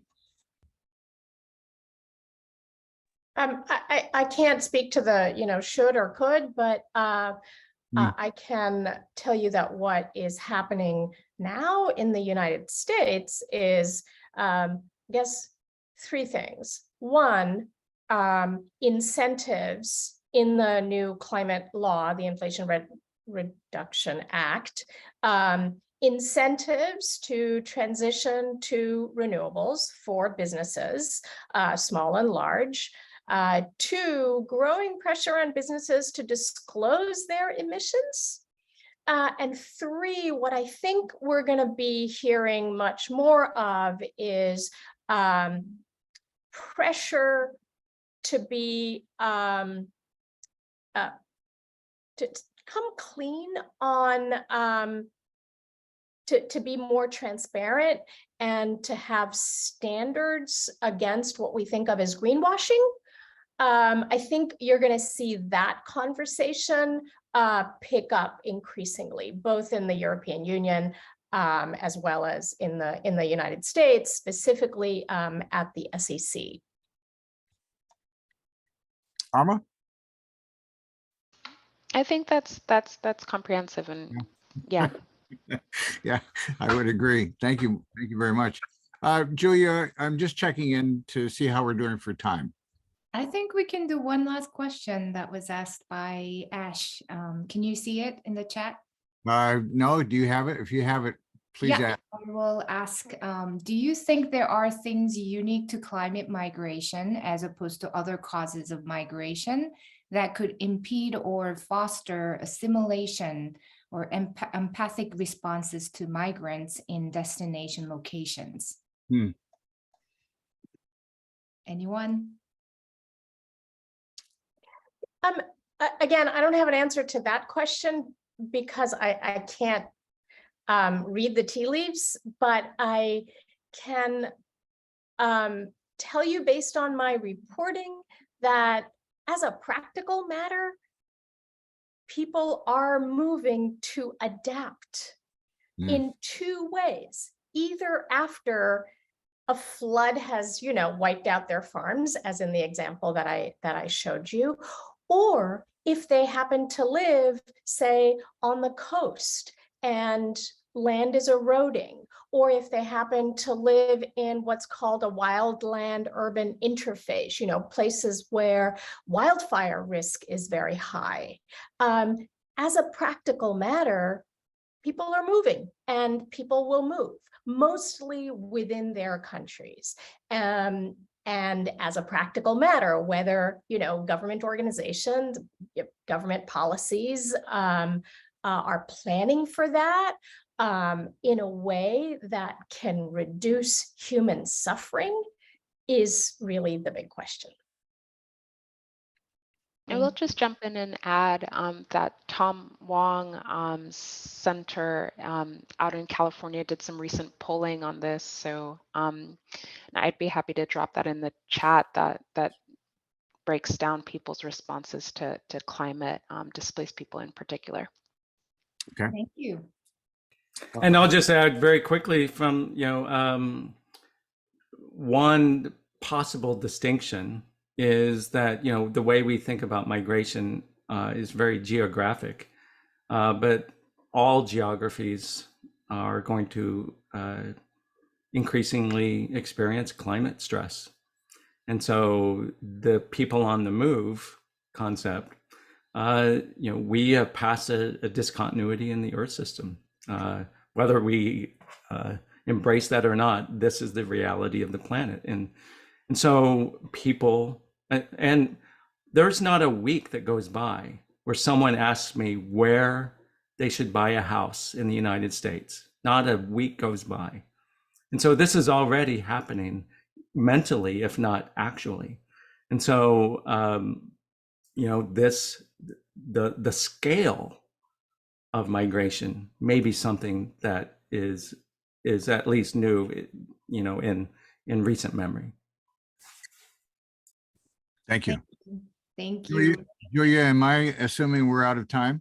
Yes. So thank you again, Don, for being a wonderful moderator despite having to be with us at 5:30 a.m. your time. That is a big commitment. It was fine. I am so grateful to all of our panelists, so Minnie, Amma, and Rod. Each one of you are doing such important work, and thank you. So thank you for what you're doing. It has given me a lot to think about, and I hope that for our audience today, this discussion has expanded the boundaries of how people used to think about the impact of climate change. So thank you, thank you, thank you. Before we move on to the academic presentations, we'll have a quick bio break so that we can start exactly in like 1 minute. So please feel free to do some stretching, get some coffee very quickly, and please stay on Zoom as we will have a wonderful lineup of top scholars. Thank you again, everyone.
All right, everyone, we're going to start the next portion of today's event. I know we didn't have as much of a break as we had planned, but we're just going to go right ahead. So my name's Ash Gillis. I'm a postdoctoral fellow at Vanderbilt University, where I research political depolarization of climate change. And with our organizing team here, study the promise and risks of framing climate change as a migration issue. So our purpose today here in this section is to showcase the latest state-of-the-art multidisciplinary research on climate migration, from environmental sciences to public policy, from engineering to communications and psychology. We're hoping that this is the first step in bringing scholars together to foster interdisciplinary connections, potential collaborations, and workshopping of ideas. Presentations will be 9 minutes with a 1-minute transition. I will turn my camera on at the 9-minute mark to signal that time is up if presenters have not finished yet. So with that, I will introduce our first speaker, Dr. Robert McLemmon. He's a professor of geography and environmental studies at Wilfrid Laurier University. He's one of the lead authors of Working Group 2 in the IPCC report. His research specializes in the human dimensions of environmental change with a focus on human migration, community adaptation to climate variability. So here we go, Robert, you can take it away. Great. It wouldn't be a Zoom thing if I didn't have trouble unmuting. Sorry, folks. Can you hear me now? Great. All right. So my name is Robert McLemmon. Thanks so much for having me. Really a pleasure to be here. I hope I don't overlap too much with what went on before me in the previous session, but I'll jump right into it. So yes, as was mentioned in the intro, I was the coordinating lead author for Chapter 7 of the IPCC Working Group 2 report that came out in February this year, which looks at the vulnerability impacts and adaptation to climate change. And so I'll just give you a quick overview of what we did with respect to climate and migration in that report. So AR6 is the sort of slang for that report, and it is the most exhaustive assessment that the IPCC has done of migration and displacement to date. Our chapter was Chapter 7, and the official title of Chapter 7 is the impacts of climate change on human health, well-being, and then the changing structure of communities, which is short form for migration, displacement, and conflict. And so if you're reading through the report, you want to start with Chapter 7, and in particular, there's a couple-page box in there just called cross-chapter box on migration or migrate. And what it does is it gives a really short synopsis of all the key messages that come out about migration and climate change in the report. It's a long report. There's, I don't know, 1,500, 2,000 pages in it. And then Chapter 7, what it does is it gives a general assessment of the impacts of climate change on migration and displacement, sort of the global overview, the key drivers, mechanisms, outcomes, risks, and so on. And then the various sectoral chapters will give their own detailed assessments. So for example, the food chapter contains a section on how food insecurity can be a contributor to migration and displacement. And then there are regional chapters as well. So each of the South America chapter, the small islands chapter, and so on, will each have their own particular assessments of how climate change affects migration processes in their region. And then Chapters 6 and 8, those are chapters on urbanization and climate change and livelihoods and climate change. And again, there will be migration in those as well. So just some general observations from the IPCC report, and we heard this earlier, most observed climate related migration occurs within countries. When we see international migration, it tends to be between countries within the same geographic region, typically countries that share contiguous borders. And we see migration as being one of a subset of a larger suite of adaptations that households will attempt as they deal with climate change. And what we really emphasize in the report is involuntary migration or displacement, when adaptation by other means is insufficient and people are put into a position where they have few or no other alternatives but to move. And one of the things we emphasize in our findings is that the more agency migrants have, that is, the more freedom, more voluntarity they have over migration decisions, the greater the potential benefits, not just for the people involved in the migration process itself, but for the destination country and for the receiving country and for the sending country as well.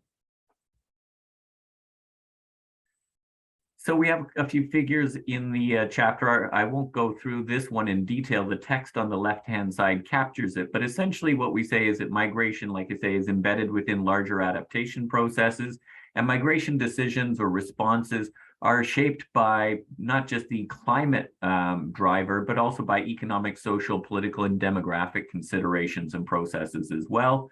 The outcomes are almost always context specific. So in a certain situation, migration may increase, and in a different situation, it may decrease, it may remain the same. We may see migration in new directions that never occurred previously. And we also emphasize that some people may want to migrate, but cannot. Those would be immobile people, or indeed people who probably you would think, looking at their situation, probably should migrate given the precarity of where they're living, but for social, economic, or other cultural reasons, they may wish to stay in a place notwithstanding the climatic risks. Again, voluntarily immobile people.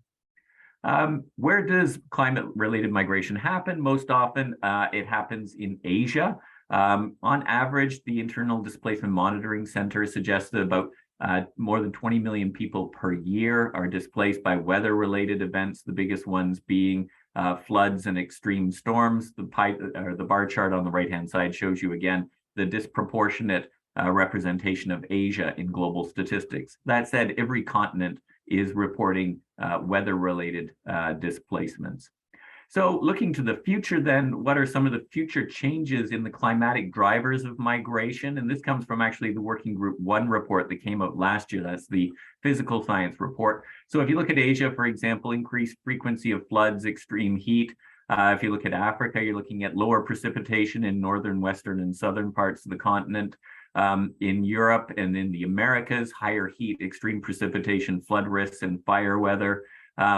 In areas that already experience tropical cyclones and hurricanes, there's a growing concern about the risk of the severity of those storms. And then in the longer term, the rising sea levels that will threaten people living in low-lying areas in coastal plains and small island states. Actually, when I read this list now, I think sounds like the summer of 2022. But anyhow, maybe someone else will pick up on that.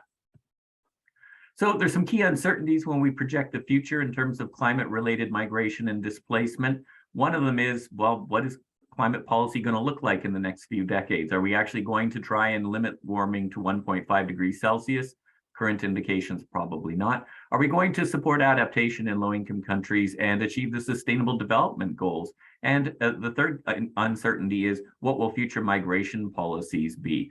And the significance of these things in trying to look to the future is that obviously displacement risks grow proportionately with the degree of climate risk itself, the physical harm caused by climate change. And a study that we cite in our report is that with every half degree of warming, on average, globally, flood risks increase by, or displacement related to floods rises by about 50%.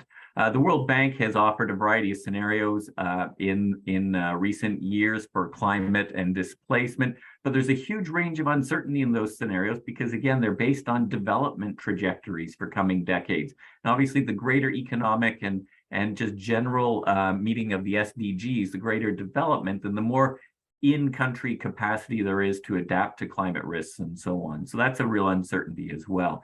And the third one is migration policies. Right now, we're in a trajectory where a lot of countries around the world, high-income countries, are trying to restrict or prevent migration. And that really is working at cross purposes to the reality that we're in a world where mobility and migration are key tools for adaptation at local, regional, and global scales. And so by trying to restrict and force migration into irregular or illegal channels, we're really in governments just generally pushing migration in the wrong direction within the greater context of things.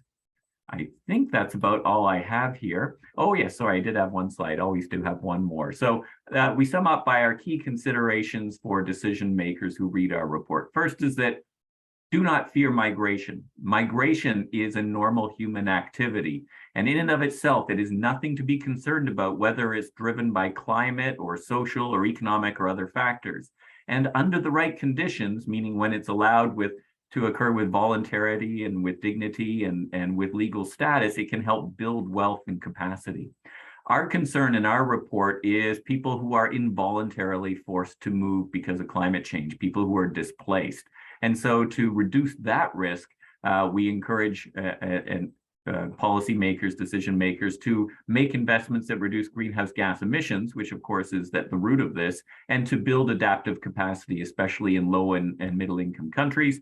We note that there are a couple agreements out there already, the Global Compacts on Safe and Orderly and Regular Migration and the Global Compact on Refugees, which are UN documents, non-binding, but if you actually read through them, they provide very good roadmaps for how to move forward in terms of policy and planning with respect to climate and environmentally induced migration. And then the thing we caution is that if we do nothing, if we continue on the trajectory we're on, especially for people living in high-risk settlements, such as, for example, low-lying coastal areas and so on, governments will have to step in and start to actively assist people in relocating. And these are horrifically expensive if you want to look at the public purse. Not, of course, they're extremely disruptive and problematic for the people involved, but to the policymakers to whom we're speaking, it's extremely expensive. And that really should be a last case resort. And we should deal with it in other ways wherever possible. I think now that is indeed my last slide. So thank you all very much. Thanksgiving weekend coming up here in Canada. So let me wish everyone who's not a Canadian a happy Thanksgiving nonetheless. Thank you. Thanks so much, Robert. It's a great way for us to start off this session and great timing as well. I want to mention, I forgot to say this at the beginning. If you've got questions, please put them in the Q&A section as we go along. We'll have I think about 10 minutes at the end for us to field those questions.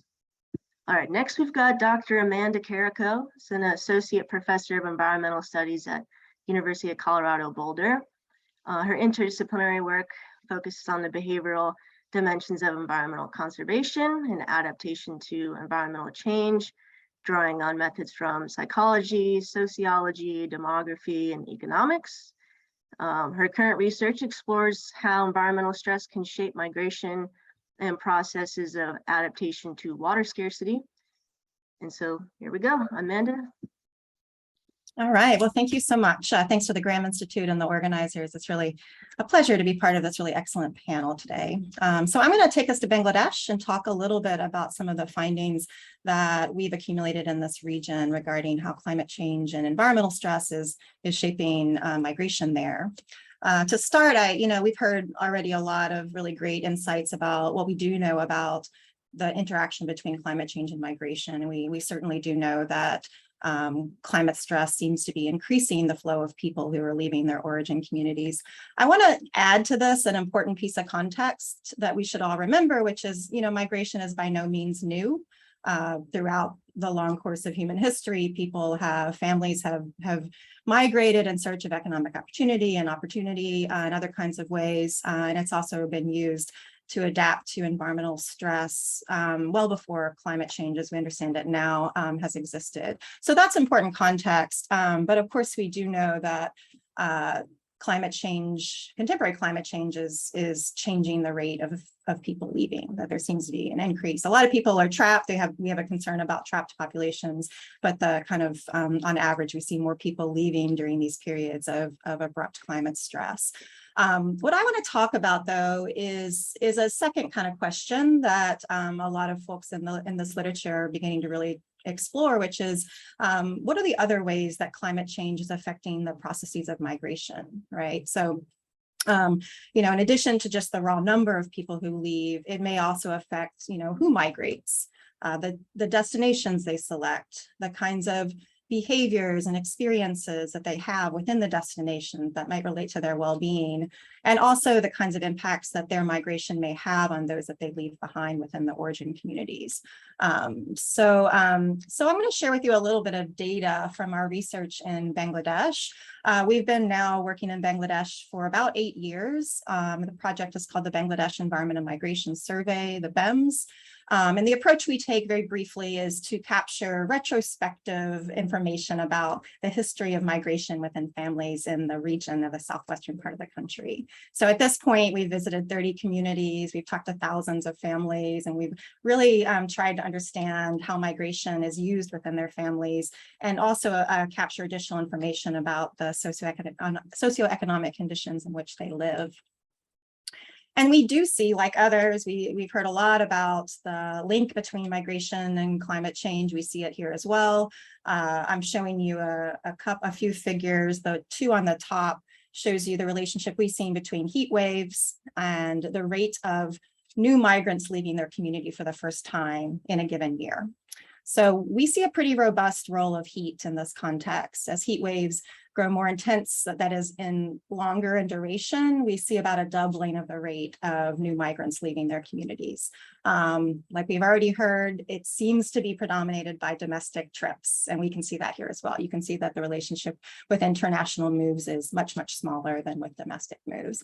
Similar pattern with families that have been affected by cyclones or floods. They're more likely to send migrants to domestic destinations after the year of that cyclone or flood.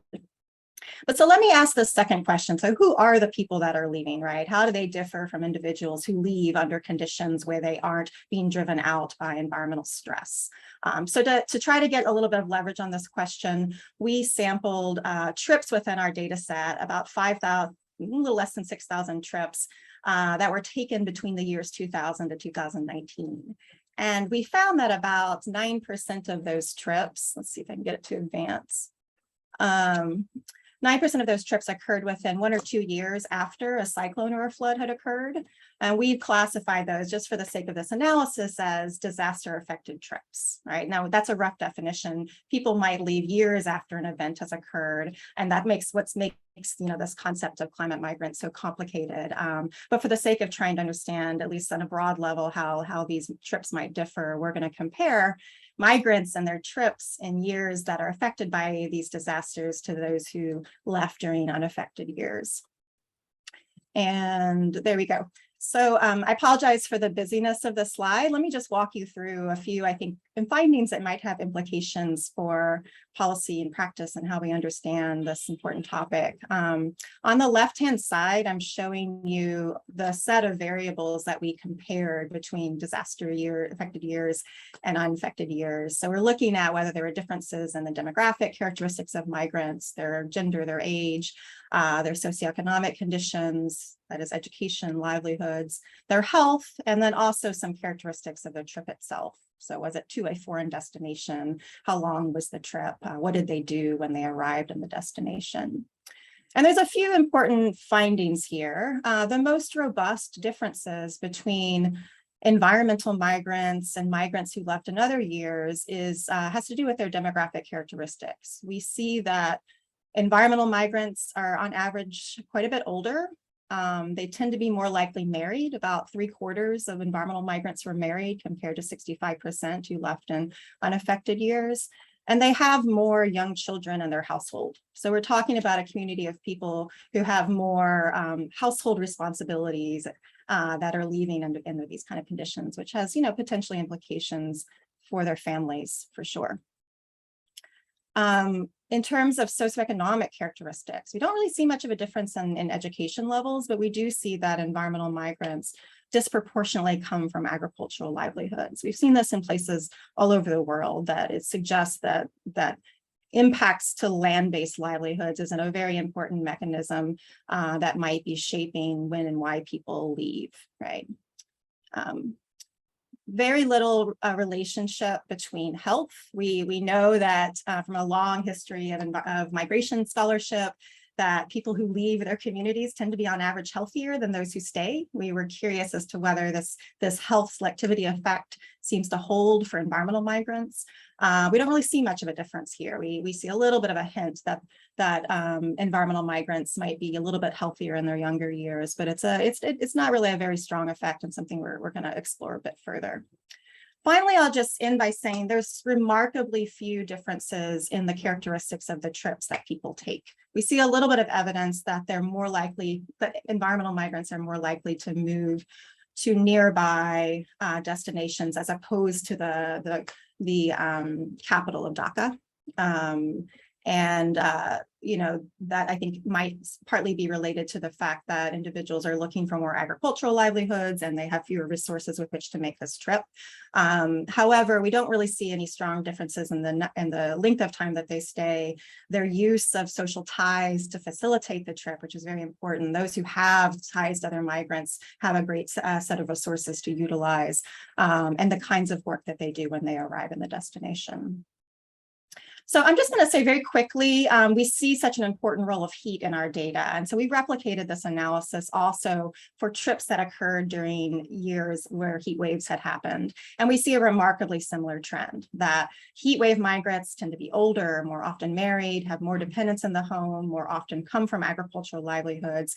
We also, in this case, see a little evidence that they tend to have less education and are more likely to engage in low wage, unskilled labor in destinations. So a very similar pattern that I think sort of suggests the kind of robustness of these findings in our data, at least in this context, because I want to echo Robert's point that these are very context dependent findings in the literature. So I think I'm about out of time. I mean, I think in terms of implications, I hope we can get into this during our discussion, but you know, the fact that we've got people leaving under these difficult environmental circumstances who are leaving behind families and a lot of household responsibilities, I think speaks to the importance of not only thinking about migrants moving to destinations, but also thinking about families who remain in origins. Those communities also need support and resources to cope. Migration is almost certainly an important form of adaptation, but it has consequences, right? Families are making these very difficult trade-offs when they engage in migration as an adaptation decision. So thinking about the costs and benefits in tandem, I think, is really part of our job as folks working in this area. So let me thank our colleagues. We have a great team. I think my co-PI, Catherine Donato, might be on the call today, and our funders, and thanks for being here today. Thanks so much, Amanda. And I know you're in Bangladesh right now, so I thank you for being here at such an inconvenient hour. It means a lot to us. All right, so next we've got Dr. Seth Gaikama, who's a professor of industrial and operations engineering at University of Michigan. His work focuses on issues of resilience, risk, sustainability, and equity, particularly in areas prone to significant natural hazards.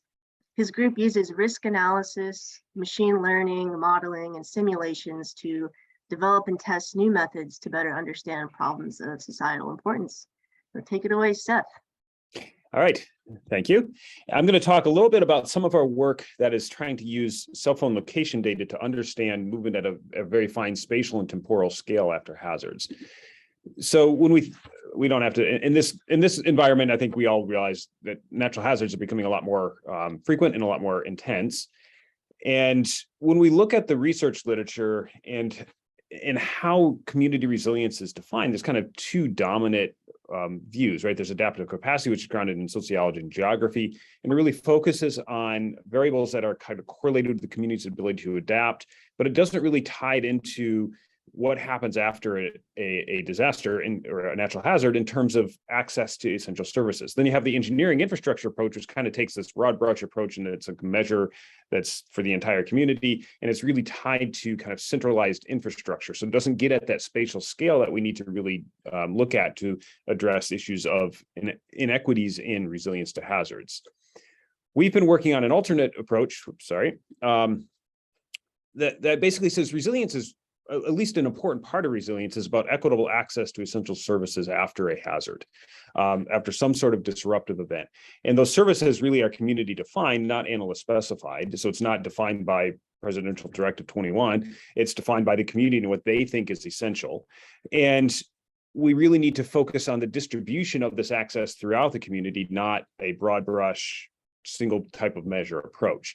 But there's a critical question in doing this kind of research. How do we measure access to critical services? Because this data is not public and is not archived. So this is a research question, because if we're trying to assess the resilience of communities in past events, we don't have the data. It's a planning question, because if we're going to project forward, we need some way of trying to estimate what people will have access to after an event.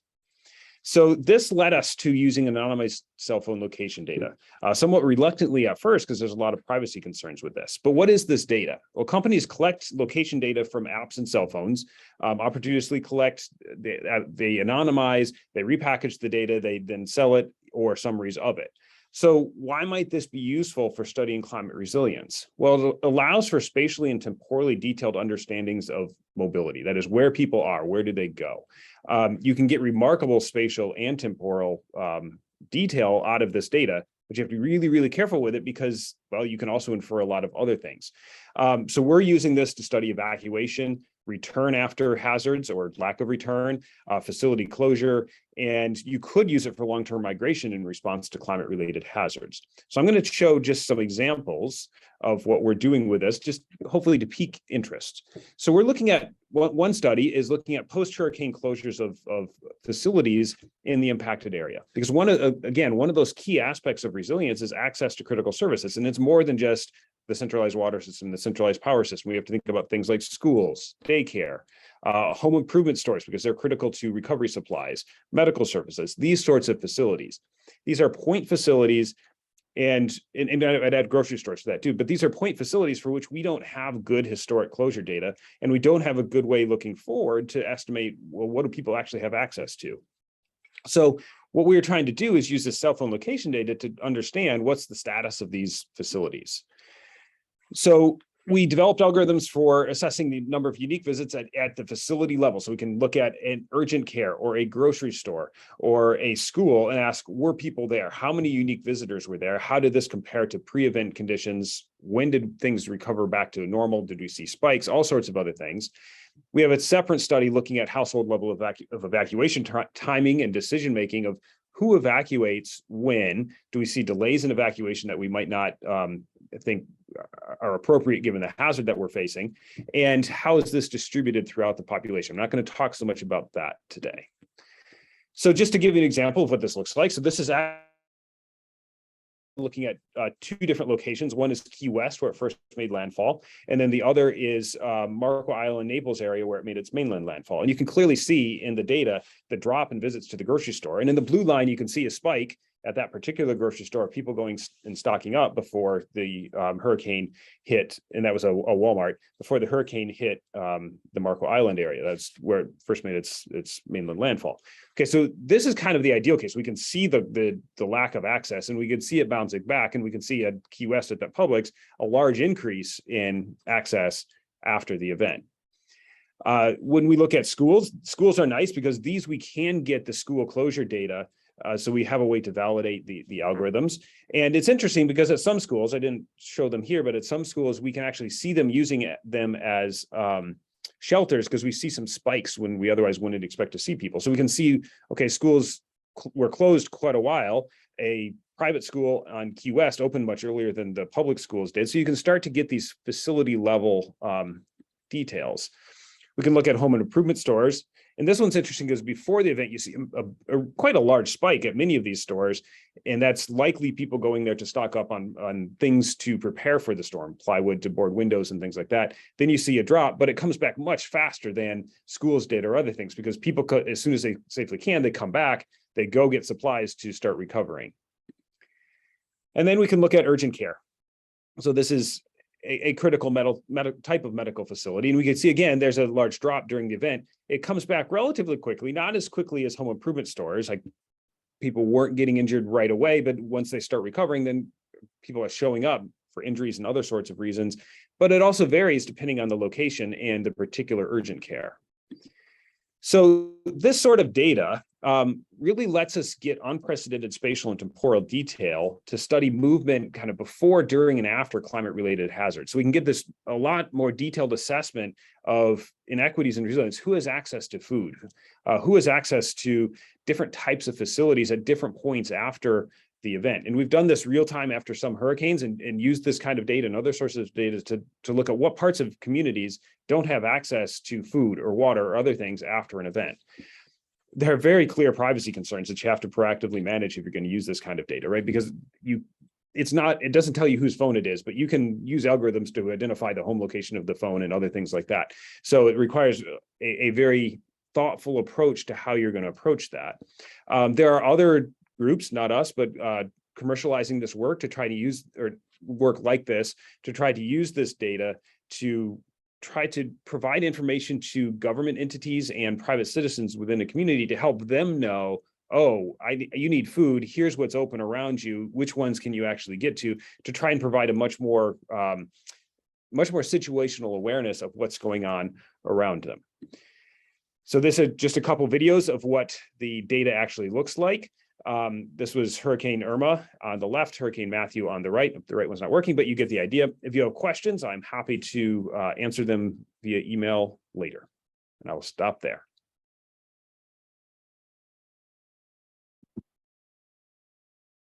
Thanks, Seth. Wow, that was extremely impressive.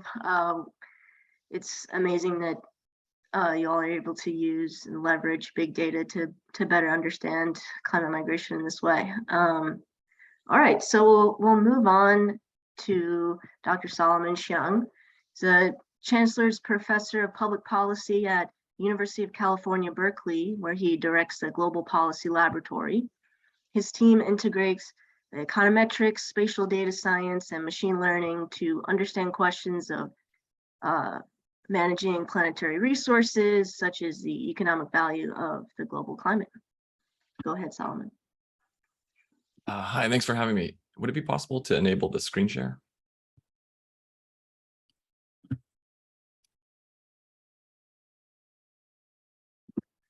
I think that it is enabled. Maybe Sarah, it's telling me. Try again. Here we go. 100%. Got it. Awesome. Thank you. Thanks so much for having me. This is a really interesting workshop.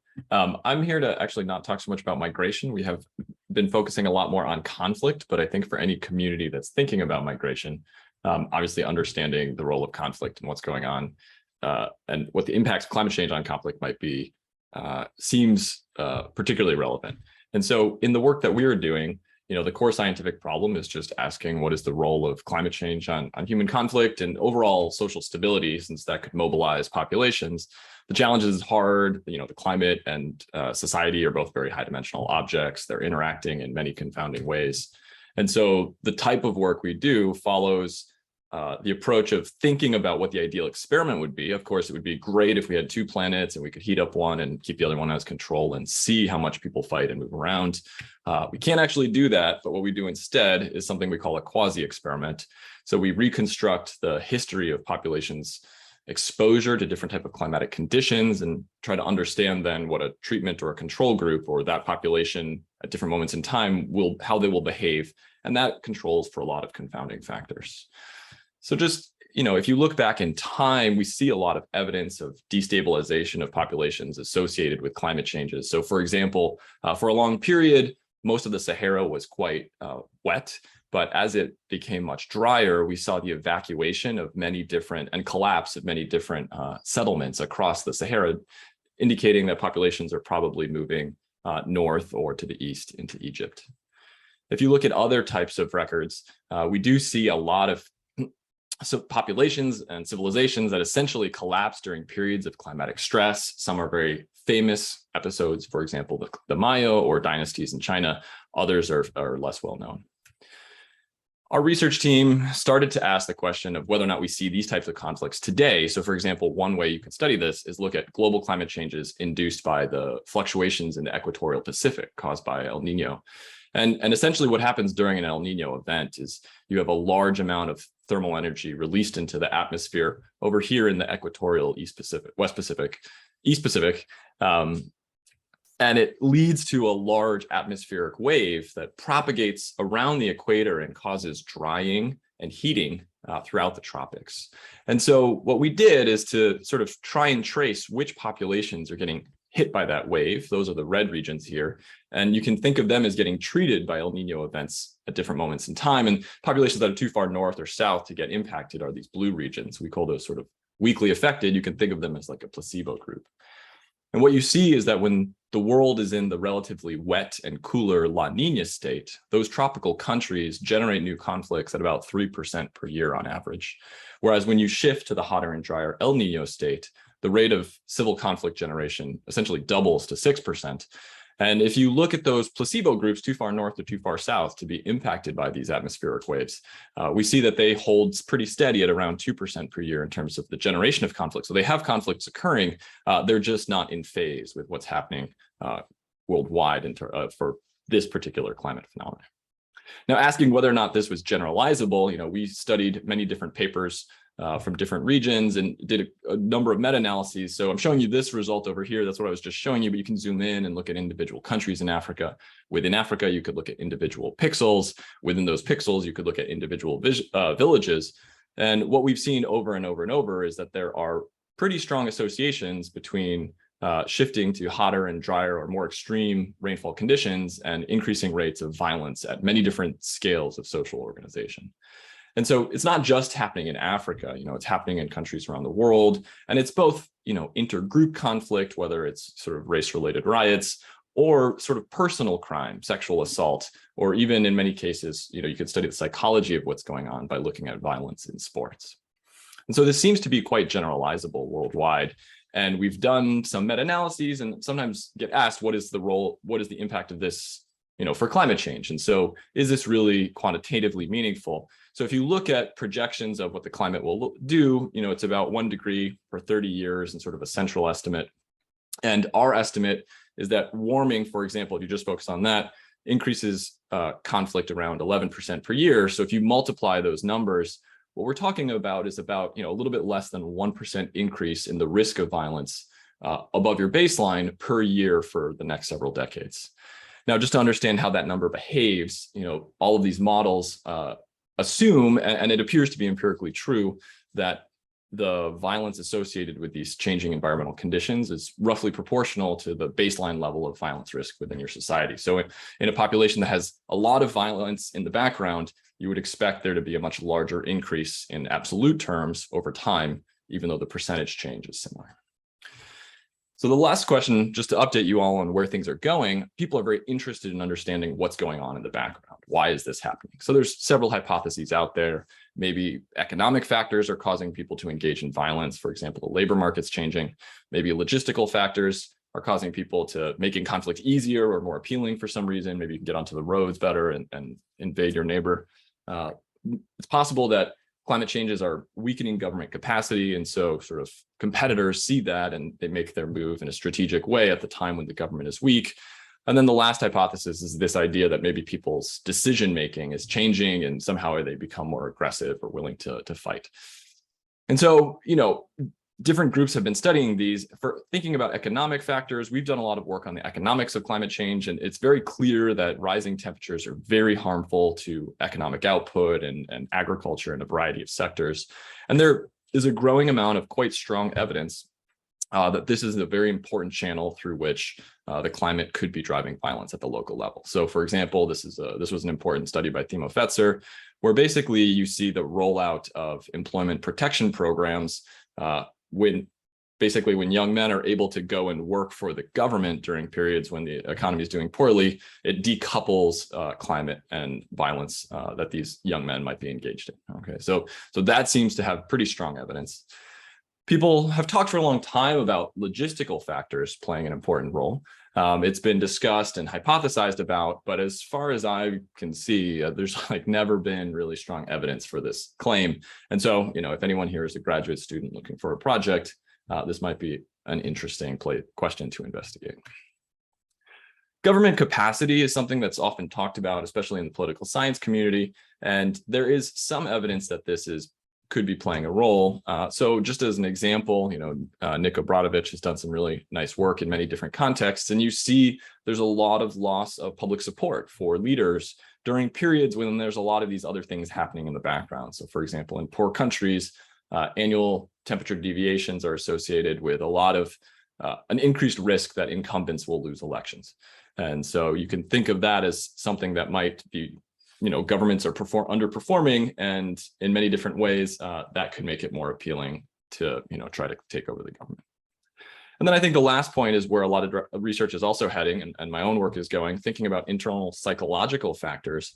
I didn't really take this theory seriously for quite some time, but we've started to ask questions about whether or not, the environment could be affecting people's internal decision-making. And as one example that I think is quite serious, we examined suicide in the United States. And what you see is that higher and in Mexico, sorry. And what you see are that there's actually this extraordinarily strong, clear linear relationship between temperature excursions and the probability of successful suicide in US counties throughout the entire last 70 years. And so this sort of suggests that people's use of violence against themselves and their decision-making is changing in some very deep and fundamental way based on the environmental conditions they're exposed to. And to test this in a more controlled setting, we've actually done a bunch of lab experiments where we put students in a laboratory, we turn up the temperature, and we ask them to engage in sort of economic gains where we can measure, their discount rate and how much they trust individuals. And one that's very interesting is that we also try to measure whether or not they have sort of satisfaction from hurting other players. And yeah, I see that I'm out of time. So the key result is that almost nothing changed, except when we looked in Kenya, we saw that students were much more excited when they were exposed to high temperatures to harm other students in the classroom economically. And basically what we think is happening is that we were running our experiment during an election that was highly contested between two different sort of ethnic groups. And we saw that this effect was emerging in the laboratory among the students that were from the group that felt they had been disenfranchised during the election. So it seems like there's a very clear interconnection between changes in political conditions on the ground, the feelings of disenfranchisement, and then people's willingness to use violence in response to changes in the environment. So I'm going to wrap up. I'll just say that other people have found other evidence for these kinds of psychological mechanisms. This is a very nice study pointing out that firefights are much more frequent in the green zone in Iraq, but IED attacks were not. And the reason that's important is because IED attacks are sort of premeditated, planned out, and thought about carefully, whereas, firefights are sort of impulsive reactions that lead to escalation of violence. And so I think a lot of research is actually focusing on this last hypothesis here, where it's literally changing in people's decision-making and willingness to use violence as a solution to conflict. That is pushing the research frontier right now. Thanks a lot. Thanks, Solomon. As a psychologist, and I know we have a number of psychologists here as well today, it's very fascinating to hear that last bit, and looking forward to kind of thinking more about that. All right, so next we've got João Graça. He's an assistant professor of communication and cognition at University of Groningen, the Netherlands, and an associate researcher at University of Lisbon in Portugal. His research identifies pathways towards sustainability and develops communication models and products that help materialize them. Okay, thank you, Ash, and thank you everyone for the opportunity to join this event. So let's talk a bit about environmentalism and support for immigration. So environmentalism taken broadly as pro-environmentalism, pro-environmental attitudes and behavior and so on. And we can perhaps, well, we already discussed these concerns that the climate emergency will aggravate existing global inequalities, will very likely shape migration trends in the future, but there's actually strikingly limited evidence and limited knowledge about the links between environmentalism or pro-environmentalism and support for immigration. So here we will expand on recent propositions from the social dominance environmentalism nexus to approach this subject. Social dominance orientation, or SDO, is a widely established construct in social psychology. It focuses on the degree to which individuals desire and support group-based hierarchy. and the domination of so-called inferior groups by so-called superior groups. And it has been proposed that this support for inequality and domination may extend from human-human to human-nature relations. So according to this proposition, social dominance is reflected on instrumental views of others as to support the status quo of dominant groups over disempowered groups, just as nature dominance is reflected on instrumental views of the natural environment as to support the status quo of anthropocentric environmental exploitation. So by now there's quite a lot of recent research supporting this proposition. And remember, SDO has a dimension of dominance and a dimension of anti-egalitarianism, so SDO-E. And recent developments on the links between SDO and environmentalism suggest that it is this anti-egalitarian dimension of SDO that is more strongly associated with environment-relevant variables. So building on these developments, we proposed an extension to the dominance environmentalism nexus that includes opposition to immigration as a direct expression of anti-egalitarianism in intergroup relations. And, well, in a nutshell, our rationale was that opposing immigration and rejecting environmentalism can both serve to uphold a status quo in which empowered groups exclude disempowered groups from the principle of equal rights and opportunities, so disempowered groups such as migrants or future generations, and uphold a status quo in which empowered groups exploit limited natural resources to meet their own immediate needs and their own immediate interests, often at the expense of the needs and interests of disempowered groups, again, such as migrants and people from future generations. So our aim was to explore these ideas, and we had two specific objectives. So we wanted to test if opposition to immigration would account for unique variance on a set of environment relevant variables over and above a number of socio-demographic and political orientation covariates. And then we wanted to test the robustness or the consistency of these associations. And based on recent findings, we also wanted to see if the strength of these associations would vary based on societal development at the country level. So we considered societal development as measured in the Human Development Index.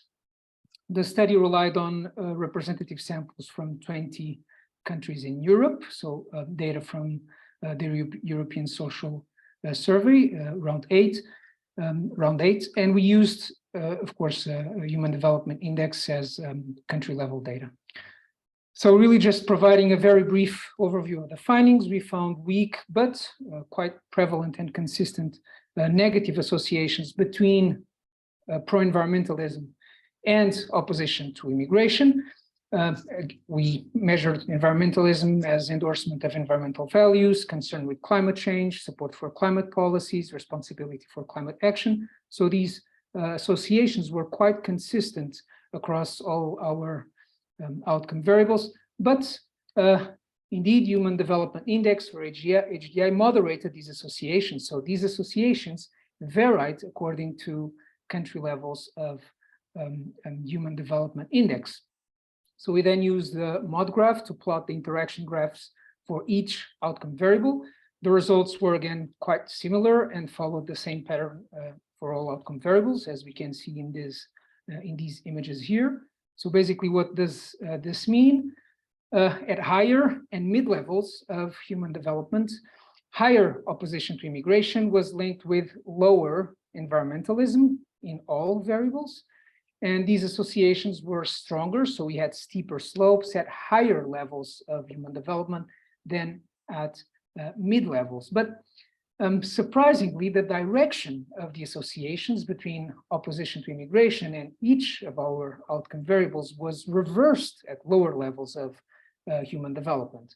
And this means that at lower levels of human development, in the European context, of course, higher levels of opposition to immigration were associated with higher levels of environmentalism in all outcome variables.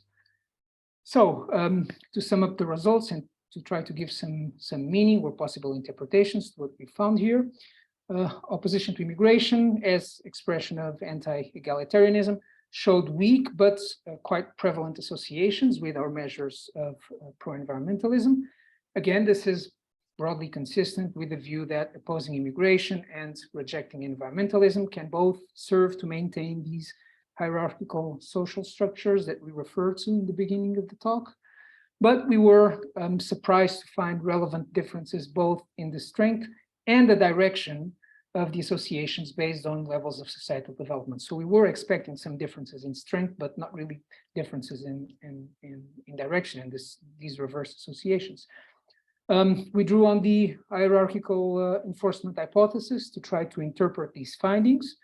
The overall idea is that in a societal frame in which the scarcity of resources is comparatively more salient, so lower levels of human development, rejecting immigrants while taking better care of the available natural resources could perhaps serve as a hierarchy enforcement mechanism to the extent that this should widen the gap between high status and low status groups, in this case between nationals and migrants or immigrants. Of course, I really need to emphasize this is a tentative explanation because these findings might just as well be explained by other geopolitical features specific to the European context. But the findings and these interpretations nevertheless do raise the hypothesis that some social groups may see climate change and environmental exploitation, but also perhaps environmental protection as an opportunity to uphold inequalities between empowered and disempowered groups such as nationals and immigrants. And yeah, this is what I have to share today, and of course happy to address any questions or comments in the discussion. Thanks so much. Yeah, I thought that was a great extension and segue into the psychological literature that Solomon was leading us into. So next we have 2 short presentations from the organizing team's research group. And so we're going to start with Sakanya Roy, who's currently a doctoral student at University of Michigan's Ross School of Business.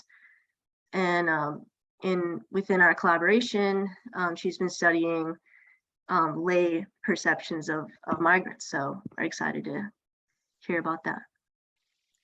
Thanks, Ash, and hi, everyone. I'm Sukanya. I'm excited to be presenting this work that I've been doing with our workshop organizing team. So as several of our distinguished panelists have noted, climate migration is an issue that is of increasing salience, both domestically or internally within state borders and internationally. So for the purposes of this talk, when we talk about domestic, we're going to be thinking about the US context. But what our research team is really interested in is when people think about climate migrants, what sort of archetypes or what imaginings do they actually have in mind? So to answer this question, we surveyed 400 American adults on the traits that came to mind when they thought about climate migrants. And so what we found was that these traits seem to cluster into 3 factors. So our first factor contained traits with some of these more positive agentic connotations. So thinking of climate migrants as being hardworking, resilient. So this was our resourceful factor. Our second factor had some more negative connotations. So thinking of climate migrants as being uneducated, unskilled, etc. This was our burdensome factor. And our last factor, climate migrants were imagined as being victims or struggling or disadvantaged in some of these less agentic ways. And so that was our final vulnerable factor. And I wanted to touch on some really interesting disparities that we found between our domestic and international samples. I think of this as very striking because you can see that for the domestic sample, the most common factor or the most prevalent factor that people used to describe climate migrants was actually the one consisting of these resourceful traits. So imagine climate migrants as being resilient, as being equipped to navigate some of the challenges that climate migration poses. Whereas in the international sample, we actually found that this vulnerable factor was the most common framing that came into play. So the really striking thing here seems to be that even though for these questions, we were asking people about the exact same phenomenon, with the only difference being, excuse me, that in the latter condition, someone had crossed a border. This seems to lead to two fundamentally different archetypes or imaginings of what climate migrants are like. So we're interested in thinking more about how these divergences in late perceptions or theories of climate migration map onto people's support for different policy solutions to alleviate climate migration. I want to touch briefly on one of the main mediators that we examined, which is moral expansiveness. This is a concept that we had borrowed from the social psych literature. Essentially, we situate people or entities in our lives as within these tiers of moral concern. So our family or our friends would be in the inner circle. People who we share other affiliations with, like nationality or maybe faith, would be in the outer circle. And people that we consider as members of outgroups might be in these outer tiers of on the fringes or even outside the moral boundary. So citizens of other countries, members of opposing political parties. Caitlin will talk about the role of political polarization in some of our other research shortly. But what we found from our data on average was that for both domestic and international climate migrants, although international climate migrants to a slightly greater degree, they seem to actually be in this fringe tier towards the fringes of moral concern. So part of what we are looking at with ongoing research is how do we actually move them to these inner tiers in ways that will increase people's support for policies to alleviate climate migration, and thinking about ways to draw on perceptions of similarity and common humanity to that end. So I want to quickly wrap up by touching on what we actually found when we looked at how these different late perceptions predicted climate support.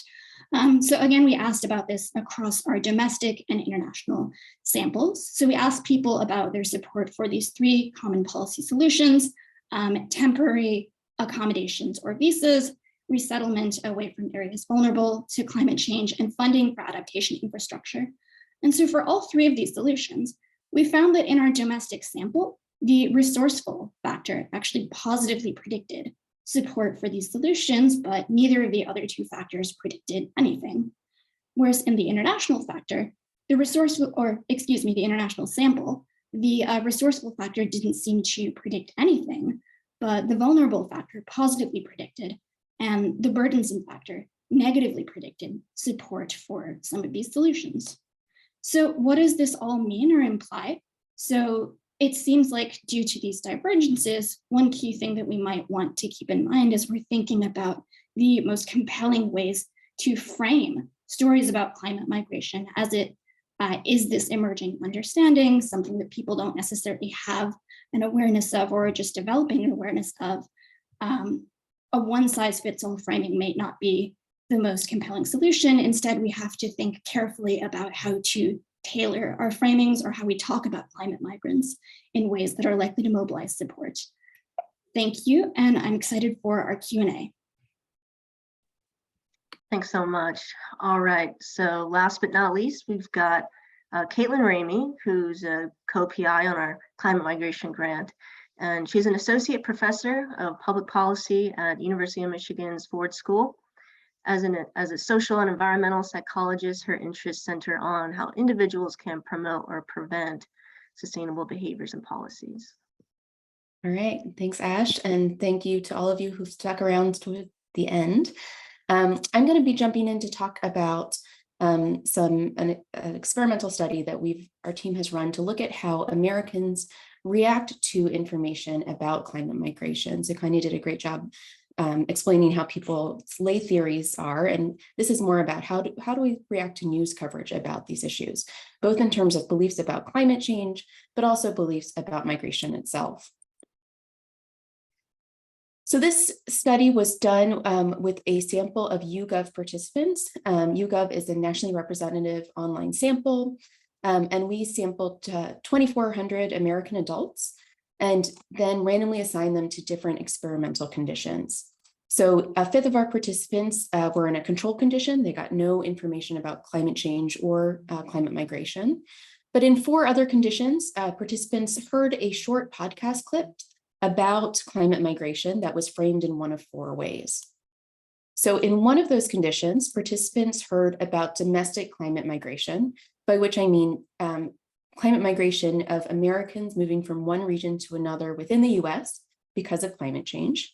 And this was framed using thematic framing, so statistics about the number of people who are affected by this and having to move. A second condition was very similar, but instead of talking about domestic migration, was talking about international climate migration from other countries to the US. And then we had two other conditions that were also about domestic or international migration, but here we included a personal story about one climate migrant alongside those statistics.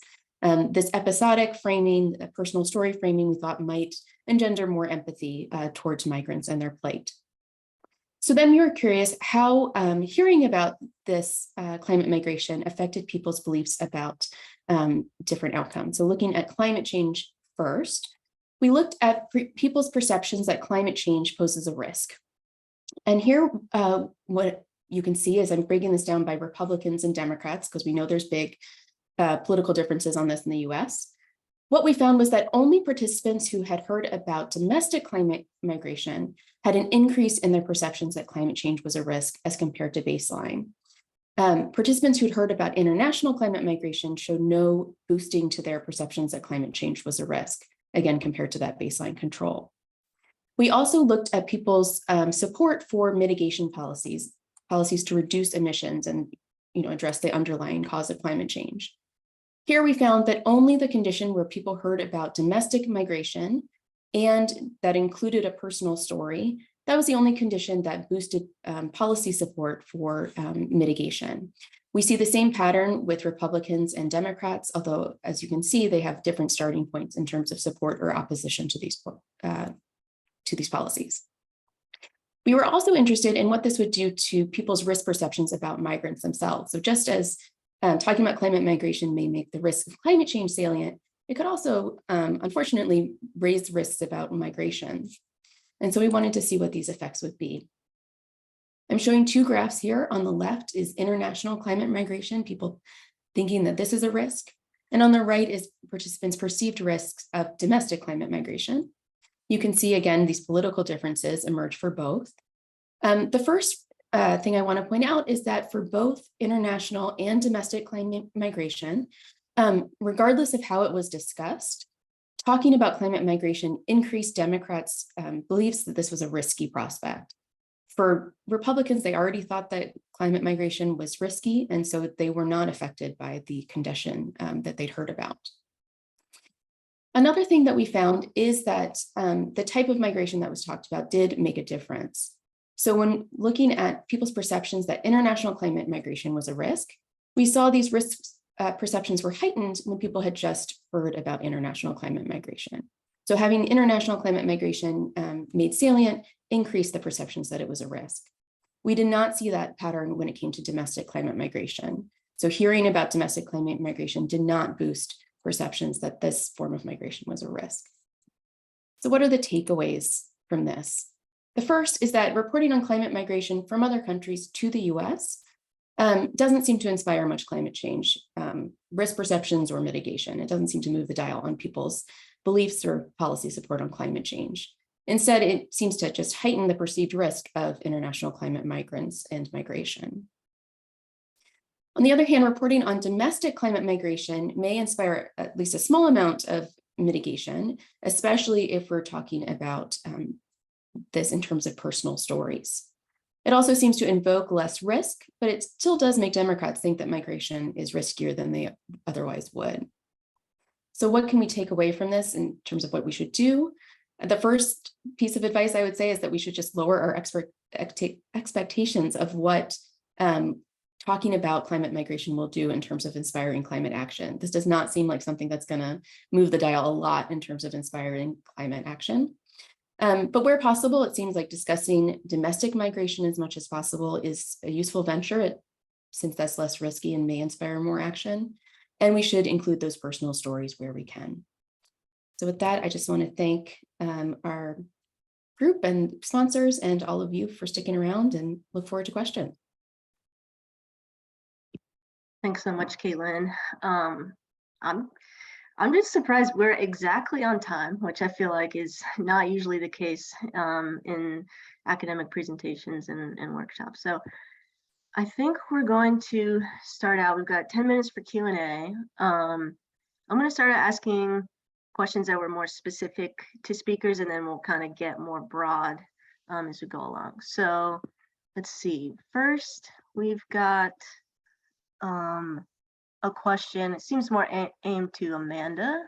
Do you think that climate crisis related migrations, forced migrations in Bangladesh are more to do with how the local administration is handling the climate crisis? Yeah, that's a great question. I can't speak to that quantitatively. I mean, we don't have those variables included in our analysis, but I think the intuitions are right. I think if the suggestion is that it's somehow moderated by the political and kind of response of the local government, my sense from like being in these places and talking with people and having very rich discussions is that if there were robust responses that alleviate some of the impacts of, say, a cyclone or a flood or heat wave, that fewer people would probably move. I mean, these seem to be trips that are made quickly and they're planned. They're mostly intentional. This is not like a forced displacement issue, but people move quickly out of necessity, not because they really want to leave. And so I think the more you can kind of address that with assistance, I think you'll see less movement. These are difficult situations though, right? I mean, there's a lot of impact and governments have limited resources. So I'm also kind of conscious of the constraints there.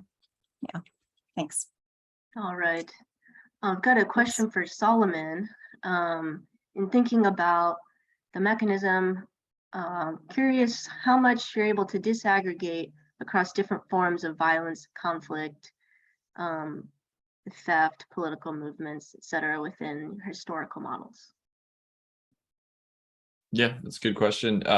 You know, sometimes within individual studies, there's not a lot of disaggregation that's possible. Sometimes there is, but when you look across the broad sweep of the literature now, which has actually become quite extensive, I think you see quite a bit. So, for example, I was talking about the psychological mechanism that people, you know, are really starting to think seriously about. And if you look in the United States at FBI records, you see, for example, that like assault and murder are both very, very responsive to temperature, but manslaughter is not. And so the notion and the difference between manslaughter and murder is like intent. And I think like that speaks to that channel playing a potentially important role there. So there's sort of that type of disentanglement that people are undertaking. And then there's also, you know, thinking about large groups. And I think the biggest question in literature has been, you know, is there a relationship between individual people fighting at a personal level, which might very plausibly have a psychological channel, and large scale conflict that might even be organized at a political level? Like, is there a connection there? That's I think one of the big mysteries. All right, thank you. Let's get into some more broader questions here. And I think this one was a little bit more geared toward Robert, but I think it would be good for anybody. So climate crisis related migrations are forced migrations mainly within countries, but the relocation areas are generally unfavorable spots within a nation or across international borders. Do we have policy recommendations about where to relocate?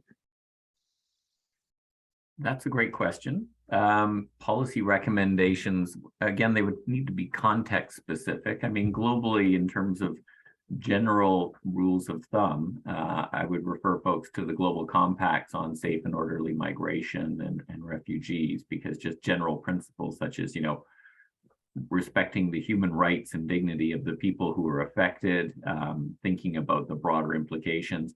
I think of the best approach would be to look at experience. So for example, in Fiji, right now, the government is actively relocating coastal populations that those settlement sites are no longer viable. And so I would encourage governments, I guess, policymakers to go for a best practices model, because it is relatively a new phenomenon.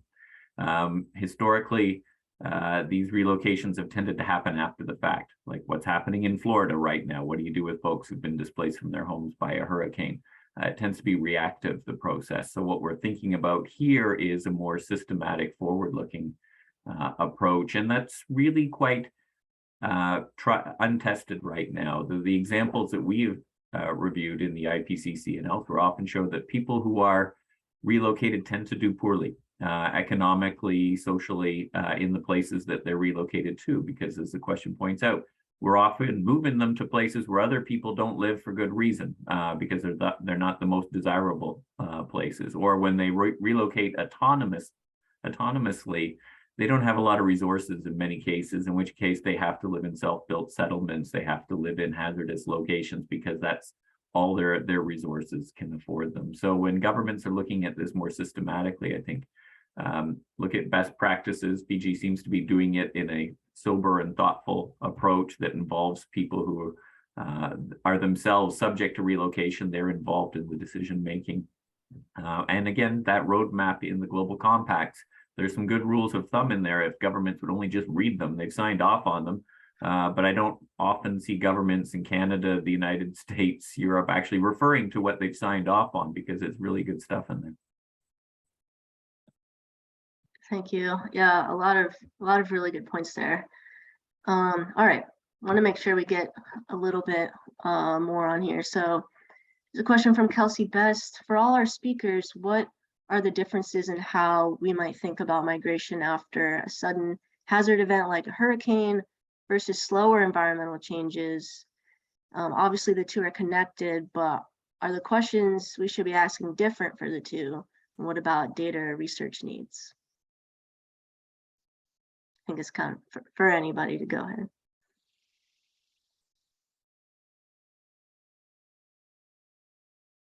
I'm happy to jump in very quickly. I'll just say that's a great question. It's actually been on my mind too, as we've been going through this discussion. I'd be curious to hear from any of the folks, maybe Robert or others who are engaged more in some of the policy side of the discussion, how that's being incorporated or not into those policy frameworks. I can tell you empirically, it's very difficult to capture slow onset migration. I mean, we are really relying on year-to-year variation and variation over time to really pick up on the climate effect, you know, though it's in this case really a weather effect, even though we couch it as climate change. So to kind of capture that gradually over time, you need an immense amount of data over long periods of time, which we just very often don't have. So I'm really not sure. I think qualitative methods really need to be relied on more to really understand, you know, how people tell these stories, because I think it's just difficult quantitatively.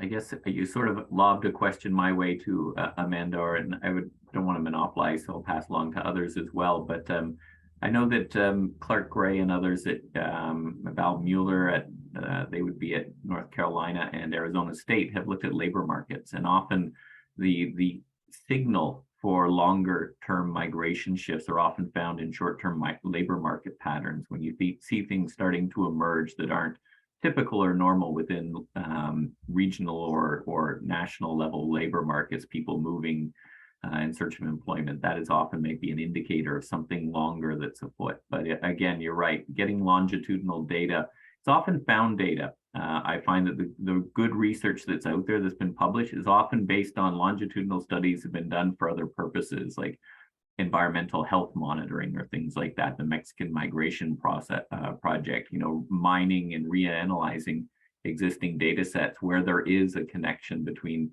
or there is data for both migration and environmental factors. I don't know if anybody else wants to pick up on that.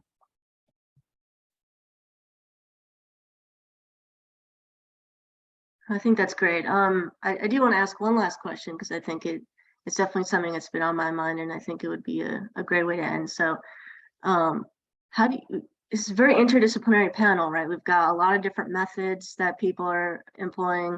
How do you think we can do a better job of combining methods and disciplines to advance this work?